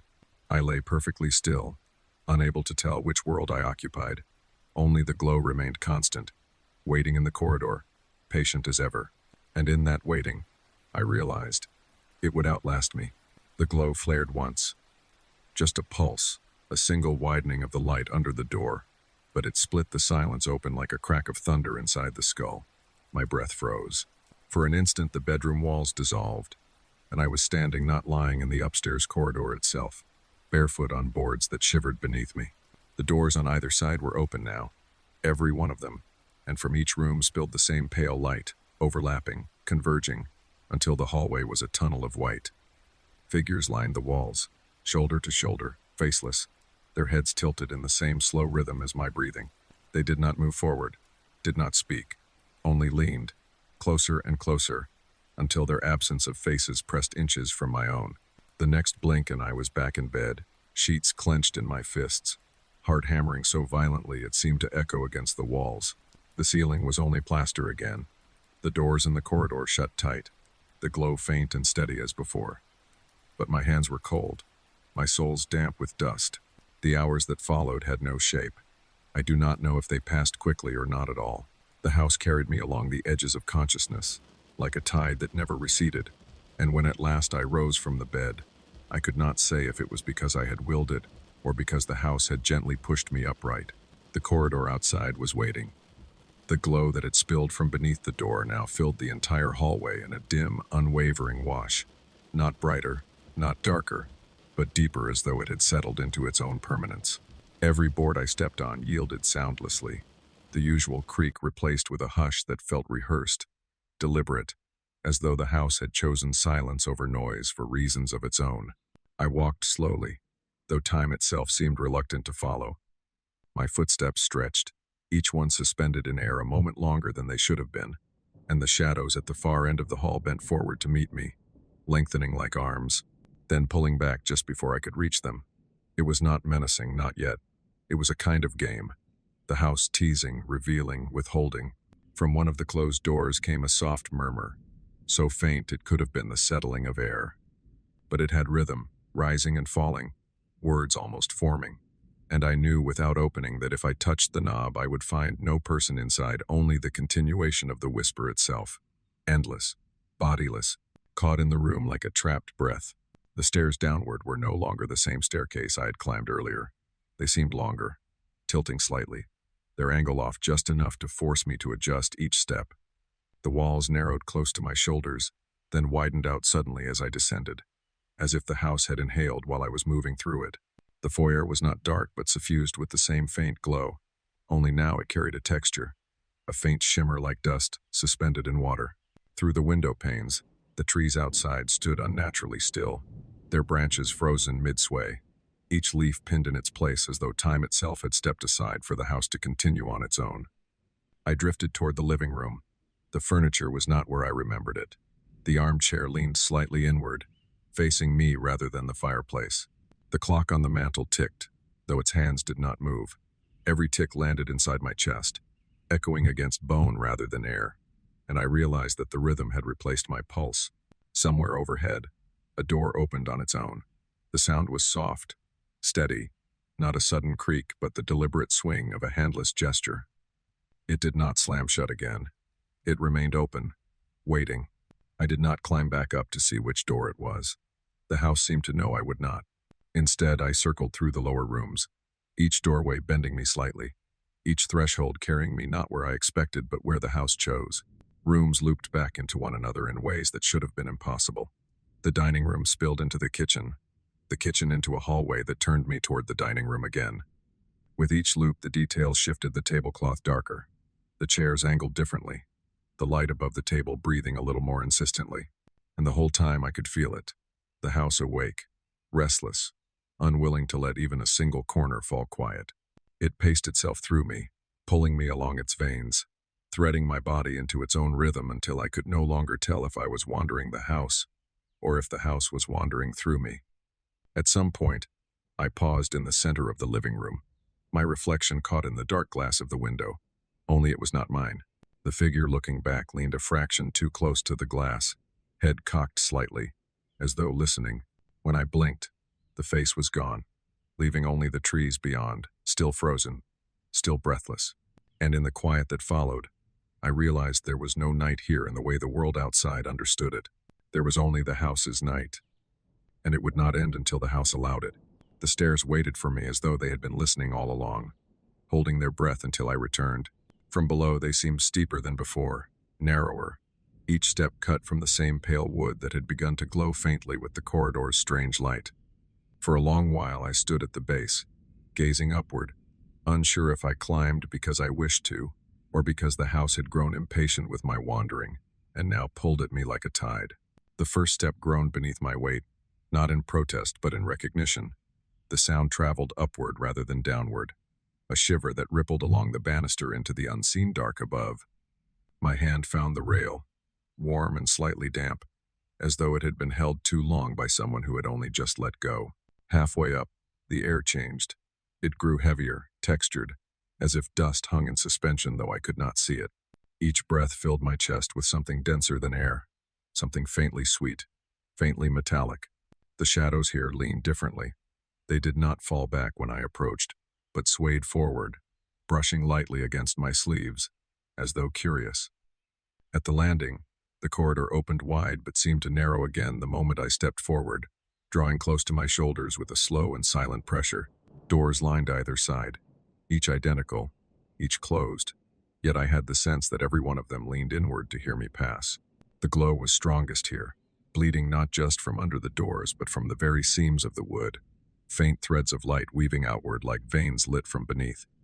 I moved slowly, measuring each step against the silence. Though the silence no longer felt empty, it pulsed, a soft rhythm thrumming through the floorboards into my bones. My hand brushed the nearest doorknob. Warm again, warmer than skin, a pulse beneath it. I withdrew quickly, but the warmth clung, staining my palm as though I had touched something alive. The corridor did not end. Each turn revealed another stretch, each stretch another row of doors, repeating, until I was no longer sure whether I moved forward or circled the same ground again. Yet subtle changes marked the way, wallpaper shifting patterns, the grain of the wood deepening, the glow thickening into a haze. Once, I thought I glimpsed a shape retreating around the far bend, a shoulder, a flicker of motion, yet when I hurried, the corridor lengthened instead, drawing the figure out of reach. Then I heard it, a sound faint but distinct, rising from behind one of the doors. A steady rhythm, not a voice this time, not whispers, but something closer to breath, deep, heavy, drawn out, as though the room itself slept. The realization chilled me. Not the occupant, not a body, but the chamber itself, inhaling and exhaling. I backed away, yet every other door seemed to join in, faintly at first, then stronger, until the corridor was lined with rooms all breathing together, walls flexing with each inhale, shrinking with each exhale, a rhythm that demanded my own lungs follow suit. And then silence. All at once, every door stilled, the glow dimmed, settling into a low hum of light that pooled only at the farthest door, the one at the very end of the passage. Its edges shimmered faintly, haloed as though inviting, though the stillness around it was heavier than any silence I had yet known. I knew, without being told, that the house had been leading me here all along, that whatever waited behind that door was not simply another room. It was the heart of the house itself. The hallway beyond the glowing door seemed to lean inward, as if the very geometry of the house had bent toward that final point. The glow bled around the frame in a soft halo, neither bright nor dim, but endless, the kind of light that does not reveal but erases everything it touches. I stood still, breathing with care, and yet the silence pressed against my ears with the weight of something vast and waiting. I tried to look back, to retrace the path I had taken, But the corridor behind me was already different. The doors no longer looked identical. Some leaned slightly open, others shut tighter than before, their seams sealed with darkness. The wallpaper had grown darker, its patterns more intricate, curling into shapes that seemed to shift if I stared too long, spirals becoming eyes, flowers twisting into mouths, each watching, each whispering silently. I blinked, and they returned to mere paper, faded and harmless, though the pulse in my temples insisted otherwise. Time dissolved. I could not have said if I stood there for minutes or hours. The glow from the final door did not change, but everything around it did. The boards beneath my feet softened into something sponge-like, each step sinking deeper, until I was no longer sure if I walked on wood or on something living, something that had been waiting for my tread. The air thickened, humming with a frequency too low to hear but felt in the chest, a vibration that threatened to slow my heart to its rhythm. The farther I drifted toward the door, the more the house dissolved into dream. I could see the outline of the stairwell where I had come up, yet it swam like a reflection in water, rippling when I turned my gaze. My hand trailed along the wall for balance, and for an instant it felt not like plaster but fabric, heavy drapery breathing in and out, the wall flexing like a lung beneath my palm. I closed my eyes to break the illusion, but the images only sharpened in the darkness.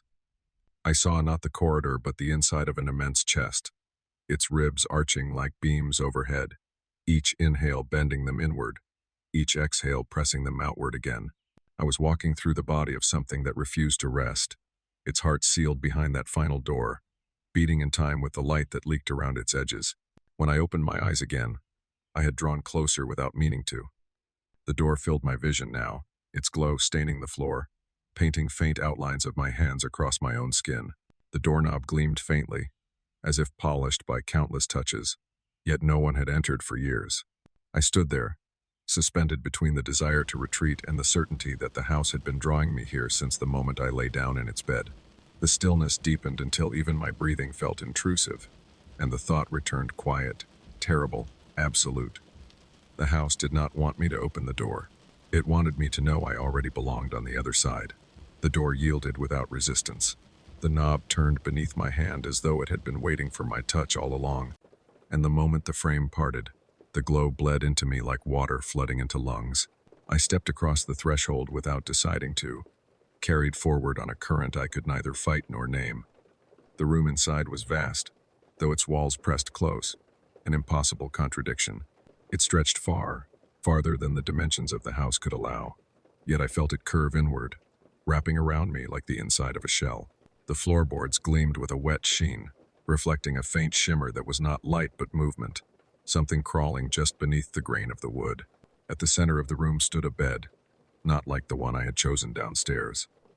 This one was immense, carved from dark wood that seemed to pulse faintly in time with the silence. The mattress sagged as if something heavy and unseen had only just risen from it. The sheets glowed faintly, breathing, swelling with each inhale I could not hear but felt. At the far wall stood a mirror, tall and ornate, its frame curling in patterns that matched the wallpaper of the corridor, spirals and eyes and mouths, all frozen mid-whisper. The glass did not reflect me as I entered. It reflected the bed, only the bed, as though I did not exist at all. I moved closer, compelled by something deeper than curiosity. The mirror shimmered faintly, and at last my reflection emerged, but not in front of me. It lay stretched out upon the bed, curled on its side, eyes closed in a mockery of rest. The chest rose and fell in time with the rhythm of the sheets, though I knew it was not sleep but something else, something that tethered the body tighter than slumber ever could. I stood frozen, watching myself breathe without me. The figure in the mirror twitched faintly, fingers curling against the sheets, lips parting as though about to speak. The sound that followed did not come from the reflection but from the room itself, vibrating through the wood, through the bed, through the silence. "You are not awake." The words landed not in my ears but in my chest, deep and cold. My reflection's eyes opened then, slowly, heavily, as though dragged upward from the weight of centuries. They met mine through the glass, but the gaze was not recognition. It was ownership. I staggered back, but the bed behind me shifted, sheets sighing, as if I had landed upon them without moving. The air thickened, and suddenly the mirror was no longer separate from the room. The reflection's breathing became my own, its pulse threading into my veins, its gaze pressing down into my skull. The house's night pressed closer, sealing the walls, erasing the edges of the floor. There was only the bed, the mirror, and the steady rhythm of something that had always been here, always awake, always waiting for a body to wear.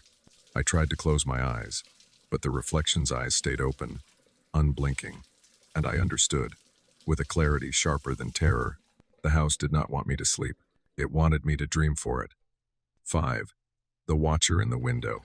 My name is Leo, and this all went down during my sophomore year of college. After missing the deadline for the dorms, I was left scrambling for off-campus housing. It was a mess. Long story short, I landed in a sprawling student co-op, a weird three-house community that was kind of near campus, but not really. It wasn't exactly my dream setup, but it was cheap, and beggars can't be choosers. Plus, I had a bike. The extra travel time didn't bother me. Most of the people living there were students like me, young, broke, and just trying to get by. But the person who stood out immediately was Agnes. She was an older woman, maybe in her late 50s, though the deep lines on her face made her look much older. She lived in one of the other houses, had thinning, gray hair, and walked with a pronounced limp, like she was fighting a constant battle with a bad back. She was a silent woman, a ghost who drifted through the periphery of our loud, chaotic student lives, and her face, it was always a blank canvas, an expressionless mask. I figured she had some connection to the university, maybe faculty or a long-forgotten alum, but nobody ever explained, and I never asked. The first time I saw her do something truly strange was in our common kitchen. It was weird to begin with, really, because her house had its own kitchen. Why would she be hanging out in ours? She wasn't cooking. She wasn't eating. She wasn't even talking to anyone. She was just standing there, a statue in the corner, while the rest of us were a whirlwind of activity, music blasting, pans sizzling, people shouting over each other. She made no attempt to join in. She just watched us, blankly. I caught her eye a few times, and a cold prickle ran down my spine. I got the distinct feeling she was watching me specifically, even though I told myself that was just my ego talking. The weirdest part? No one else seemed to notice her, or if they did, they had perfected the art of ignoring her. Maybe they knew something I didn't. A few days later, I found the doll. I'd left my window open to get some air, and there it was, sitting on the sill. It was a small, crudely made corn husk doll, with black yarn for hair and two mismatched buttons for eyes. It was the kind of thing a child might make. It felt both like a strange, folksy gift and a profound threat. I threw it in the trash, but I couldn't throw away the feeling of being watched. The real dread set in later that week.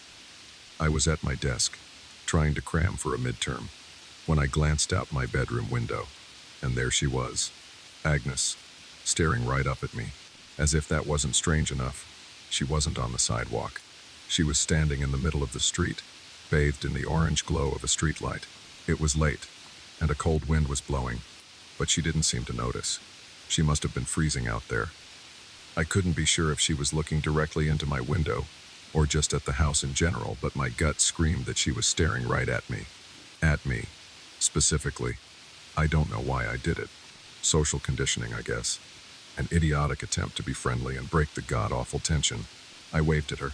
The moment my hand was up, a wave of instant, sickening regret washed over me. She didn't wave back. Instead, her blank expression shattered, replaced by a wide, manic grin. She jumped up and down a few times, a bizarre, silent celebration, before turning and scurrying away towards one of the other houses. I felt sick to my stomach. Not only had I acknowledged her, but I had just confirmed for her exactly which window was mine. The key in the wrong hand. That single wave was the biggest mistake of my life. My attempt at friendliness had just become an invitation. The days that followed were filled with a low-grade, humming anxiety. I started locking my door, even when I was just heading to the kitchen. I asked my housemates about Agnes, trying to be casual about it. The answers were always the same, a frustrating loop of dismissiveness. Oh, her? Yeah. She's always been here, one guy told me, shrugging. Just try to ignore her. That's what we all do. I pressed him for more, but he genuinely didn't know anything, just repeating the same advice he'd been given when he moved in. It didn't sit right with me. This wasn't some harmless eccentricity. It felt predatory. Then came the night that solidified my fear. It was past midnight, a Tuesday, and the house was dead silent. I quietly opened my bedroom door to go to the bathroom, and my heart slammed against my ribs. I literally jumped back. She was there, Agnes, standing silently in the hallway, right in front of my door, as if she'd been waiting. She didn't flinch when she saw me. She barely even reacted. Instead, she just turned with that slow, limping gait and walked away, disappearing down the dark corridor as if I were the one who had intruded on her. I stood there for a full minute, my hand on my chest, trying to force my heart back into a normal rhythm. The plot, as they say, thickened. A few days later, I lost my room key. I was pissed. The houses in our co-op had once been part of an old hotel, so every room had its own lock and key. Most people didn't bother, but I couldn't sleep comfortably, knowing someone could just walk into my room. Now the key was gone. I tore my room apart, checked my backpack a dozen times, but it had vanished. I had a spare, of course, but the annoyance was immense. I chalked it up to my own carelessness. I was wrong. A few nights after that, I woke up. I wasn't sure why at first. The house was still. The world outside was asleep. But then I heard it. A soft, rhythmic bumping. It was coming from my closet. Every 20 seconds or so. Thump, thump. It sounded like something heavy shifting behind the door. Something moving inside. My blood ran cold. I'm not one to scare easily. But this was different. This was wrong. I was going to deal with this myself. I quietly slipped out of bed, my breath catching in my throat. My heart was a frantic drum against my ribs as I crept toward the closet. Taking one deep, ragged breath, I acted. In one fluid motion, I ripped the closet door open and screamed like a madman. Just as I expected, the woman was in there. Agnes. Her eyes were wide, almost glowing in the dark. She had one of my own neckties wrapped loosely around her neck like a grotesque accessory, and in her other hand, she was holding a kitchen knife. My scream must have startled her because before I could fully process the scene, she lunged at me, the knife outstretched. My next scream wasn't pretend. It was pure, unadulterated terror. Adrenaline surged through me. I wrestled her to the ground, surprised by how frail she felt, but her wiry strength was fueled by a terrifying mania. She kicked and fought and bit as I pinned her, my own screams mixing with hers. "Help!" I yelled, my voice raw. "Someone, help me!" Doors slammed down the hall.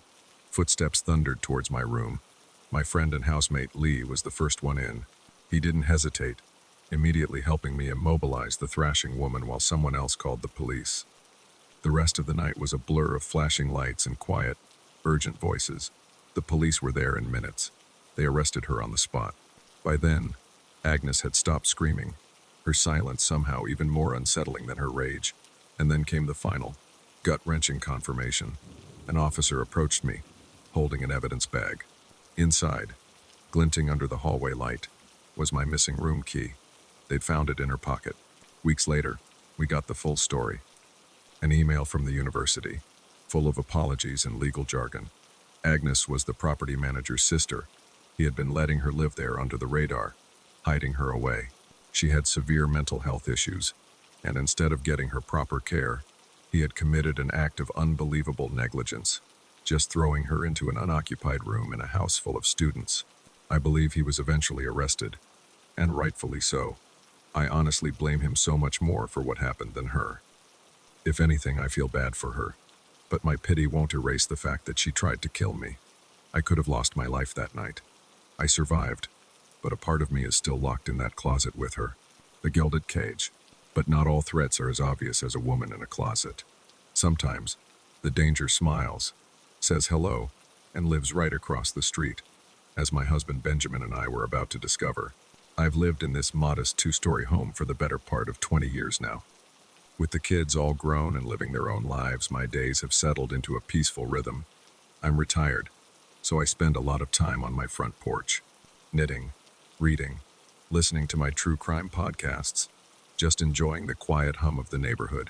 With Benjamin, for the longest time, the house across the street was vacant, and I'd gotten sick of staring at its empty windows. So, when the moving trucks finally pulled up last year, I was thrilled. The person who moved in was a young man, maybe in his mid-20s. He was the kind of person who seemed to shine. He drove a flashy BMW, the color of polished ink, and always wore clothes that looked like they belonged in a magazine. I figured he was either very well off or doing an impressive job of pretending to be. I hope I'm not painting the wrong picture of him, though. He was actually very sweet. A few days after moving in, he came right over and introduced himself. His name was Julian, a few years out of college, and he was every bit as bright and charming as he looked. He and Benjamin hit it off immediately, laughing and talking about sports and stocks. Julian worked in the entertainment industry, doing freelance work for some internet personality. It all went a bit over my head, but whatever it was clearly lucrative. Things were normal for a few months. Pleasant, even. Julian would wave to me from his driveway when he left for the day, and I'd wave back from my front porch. It was all very neighborly. Then, I started noticing the girl. I can't remember exactly when it began, but I started seeing the same little white convertible pull up to Julian's house every so often. The girl who drove it was young, blonde, and dressed in a way that I'll politely call scandalous. Exactly the type of girl you'd expect a guy like Julian to date, to be frank. The odd thing was, she only ever showed up when Julian wasn't home. His flashy BMW would be gone, and her little white car would roll up. She'd let herself in with her own house key, stay for a while, and then leave before he returned. It became a regular thing, once or twice a week. I couldn't understand what she was doing, but I told myself that young people date differently these days and kept my thoughts to myself. One afternoon, after she'd sped off in her usual hurry, I was tending to my azaleas near the fence line. Something small and black in the mulch caught my eye. I picked it up. It was a smooth plastic square, smaller than a sugar cube, with a tiny metallic grill on one side. It looked expensive. For a wild second, my mind went straight to my podcasts. It looked exactly like a listening device. A bug. I told myself I was being ridiculous, that it was probably just a piece of some broken headphones. I tossed it in the trash, but an uneasy feeling settled in my stomach and refused to leave. My unease proved to be well-founded. A week later, I was out in the garden again when I heard shouting. It was Julian and the girl standing in his driveway, locked in a vicious argument. It was no simple lover's spat. She was screaming, practically spitting her words at him, throwing her hands in the air with such fury it looked like she might strike him. I couldn't make out the words, but the rage was unmistakable. Eventually, she got in her car, slammed the door so hard the sound echoed down the street, and tore off. Julian just stood there, shook his head, and went back inside, not even noticing me. Benjamin told me it was rude to pry and that I should leave the poor boy alone. I agreed, of course. But as I saw her car parked in front of his house again and again in the following weeks, always when he was gone, I couldn't shake the feeling of deep foreboding. It wasn't just a lover's spat. It felt like she was staking a claim. The eyes in the walls. I should have trusted my gut, because the next time I saw them together, the street was filled with the wail of sirens. Benjamin and I were fast asleep when the sound tore through the quiet of our bedroom. It was a piercing, relentless shriek that pulled us from our dreams. We rushed to the window, our hearts pounding, and saw it, a chaotic ballet of red and blue lights washing over the front of Julian's house. We threw on our robes and joined the small, silent gathering of neighbors that had materialized on their lawns, all of us staring in shared, horrified disbelief. Julian's house was swarming with police cars, an ambulance, the whole 9 yards. We watched as the front door opened. 2 officers emerged, and between them was Clara. Her wrists were bound in handcuffs, but she didn't struggle or scream or cry. She just walked. Her face was completely placid, her eyes fixed on something far away as they guided her into the back of a police car. Her calmness was the most terrifying thing I had ever seen. A moment later, the paramedics came out, moving quickly with a stretcher. My hand flew to my mouth, and I let out a gasp. On the stretcher was Julian. He was a bloody mess, his face pale and contorted in pain. They loaded him into the ambulance, and just like that, it screamed away into the night, leaving behind a neighborhood drenched in flashing lights and sickening questions. We didn't see him for a week. I was worried sick. Finally, one afternoon, his flashy BMW reappeared in the driveway. Benjamin and I looked at each other, and without a word, we walked across the street to check on him. He opened the door without hesitation. He looked like a ghost, There were stitches above his eye and his arm was in a sling, but the real damage was in his eyes. They were hollow, haunted. He let us in and told us everything, his voice a low, trembling monotone. Apparently, Clara had confessed to it all, making things easy for the police. For starters, she was never supposed to have a house key. She had stolen his spare and made a copy weeks ago without him knowing. According to Julian, their relationship had soured when he couldn't keep up with her demands for an extravagant lifestyle, fancy dinners, expensive jewelry, lavish trips. When he hesitated, she became possessive and angry, and the reason she always knew when he wasn't home.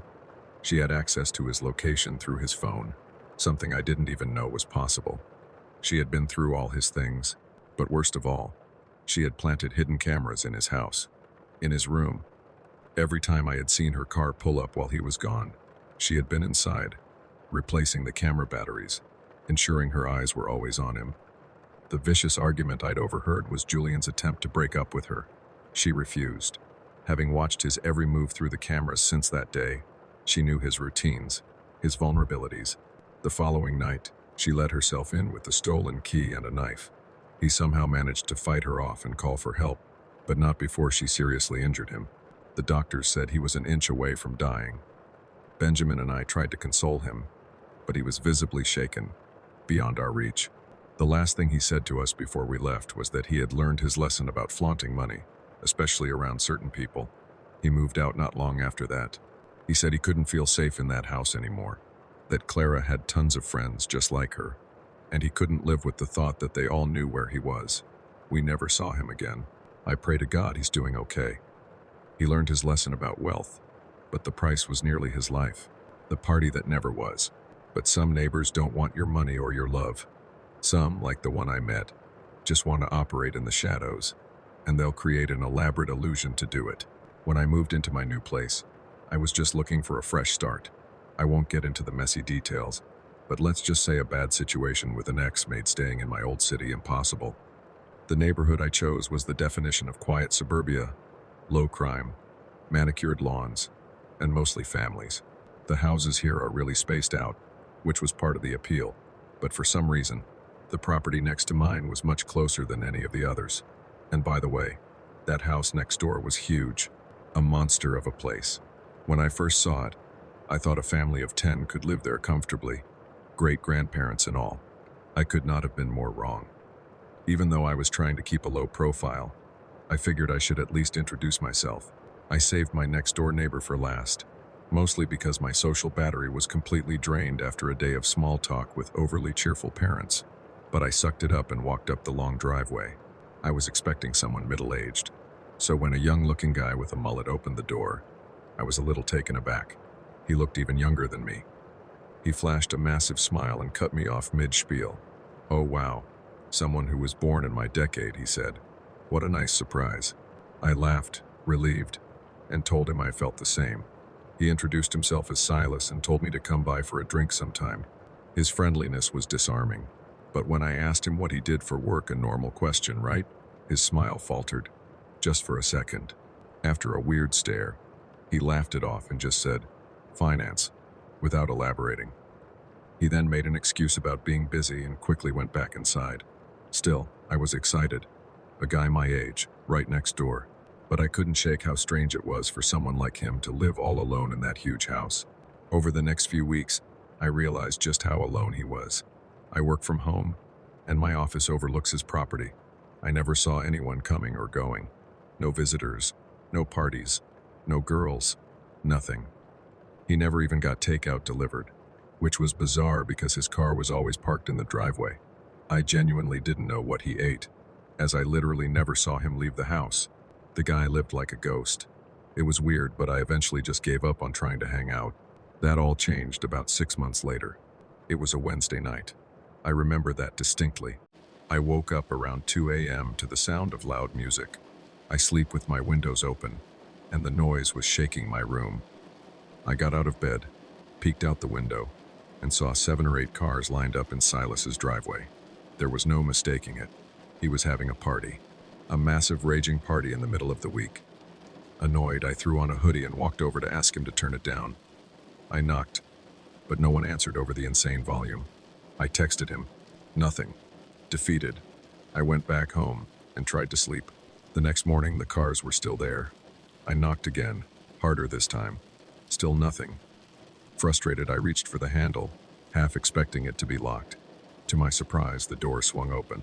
The first thing I saw inside was a pile of shoes in the foyer. A huge pile of shoes. At least 10 pairs. Sneakers, boots, dress shoes. But there was something wrong. The house was completely, utterly silent. I moved further in, expecting to see people passed out in the living room or kitchen, but it was empty, spotless, even. There weren't any drinks left out, no mess, nothing. It was just a silent house with a mountain of footwear by the door. The laughter wasn't real, but the danger was. My blood ran cold. If the party was fake, what was it meant to hide? The sound from the basement. I should have turned around right then, but I couldn't. I needed to know what was going on. I moved discreetly around the house until I saw a door that was slightly ajar. I gently pushed it open and it led down to the basement. I'm not sure how I knew, but something told me that what I was looking for was downstairs. It was dark down those stairs, with the exception of a very faint light coming from somewhere I couldn't see. There was no good reason to go down there. I knew that, but I did it anyway. I got to the bottom of the stairs and looked around. The light was coming from another door, somewhere deeper in the basement.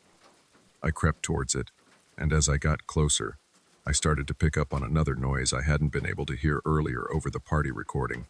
It sounded almost mechanical, a heavy rhythmic grinding, like some sort of industrial-grade heavy machinery. A buzzsaw, maybe. It was a sound that had no place in a suburban home. I got a little closer, just close enough to see through the crack in the door frame. There were 3 people standing in there, looking across the room at something that was out of my view. They were all older-looking guys, significantly older than Silas, and they were wearing heavy-duty work clothes. They had on protective goggles and thick rubber gloves. It also dawned on me that they were wearing heavy work boots, which explained the pile of other shoes upstairs, a deliberate deception. Under different circumstances, I might have just assumed they were construction workers doing some late-night renovations. But then, I really wanted to see what they were looking at, though it was just too far out of my line of sight. After a few seconds of me just standing there, frozen, I started to pick up on this awful, overpowering smell of bleach or some other kind of industrial cleaning solution. That's what did it for me. A sickening pit formed in my stomach. A primal, instinctual fear that screamed my life was in danger. I can't explain it. I turned to leave, trying to be as quiet as possible. As I was finding my way back to the stairs in the dark, the light from behind me suddenly dimmed, as if someone had shut the door. I didn't actually hear it close over the grinding machinery and the fake party music, but I felt it. I felt the shift in the air. I sprinted. I flew up the stairs as fast as I could, ran through the silent house, and burst out the front door into the cool night air. I didn't run directly to my own house. Instead, I jumped my own fence and made it to the backyard, slipping in through my side door and locking it behind me. My chest was pounding. I gathered myself and went up to my office, making sure all the lights were off. I crouched down below the window and peeked over at Silas's house. Nothing. But then, a few minutes later, the front door flew open, and like 8 guys poured out, scanning the yard, the driveway, the street. They looked angry, but Silas wasn't with them. Eventually, they all went back inside, and the music stopped. I stood at that window for what felt like hours, trying to make sense of what I'd just seen. The next morning, I looked out my window. Every single car was gone, including Silas's. His disappearance was total. Days passed, then weeks. I still couldn't figure out how my other neighbors had slept through all that noise. So, I just asked them. I went to a few houses, casually mentioning the crazy party Silas had thrown. No one knew what I was talking about. They looked at me with blank, uncomprehending stares. "What party?" one woman asked. "That house is always so quiet." That was months ago. Silas still hasn't returned. His house is now clearly abandoned, the grass growing long and a pile of untouched packages leaning against his front door. I feel like I'm involved in some huge, silent conspiracy. I know it sounds paranoid, but I just have so many unanswered questions. Sometimes, the greatest horror isn't knowing what happened. It's knowing you'll never know. Your turn to lock the door, and so the night has carried us through.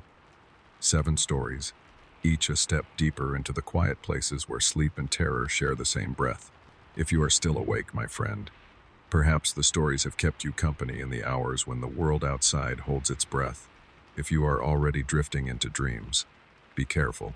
The things we dream are never as far from us as we hope. Remember, the night is patient. It always listens. Until we meet again, may your rest be gentle and your dreams untouched. Good night.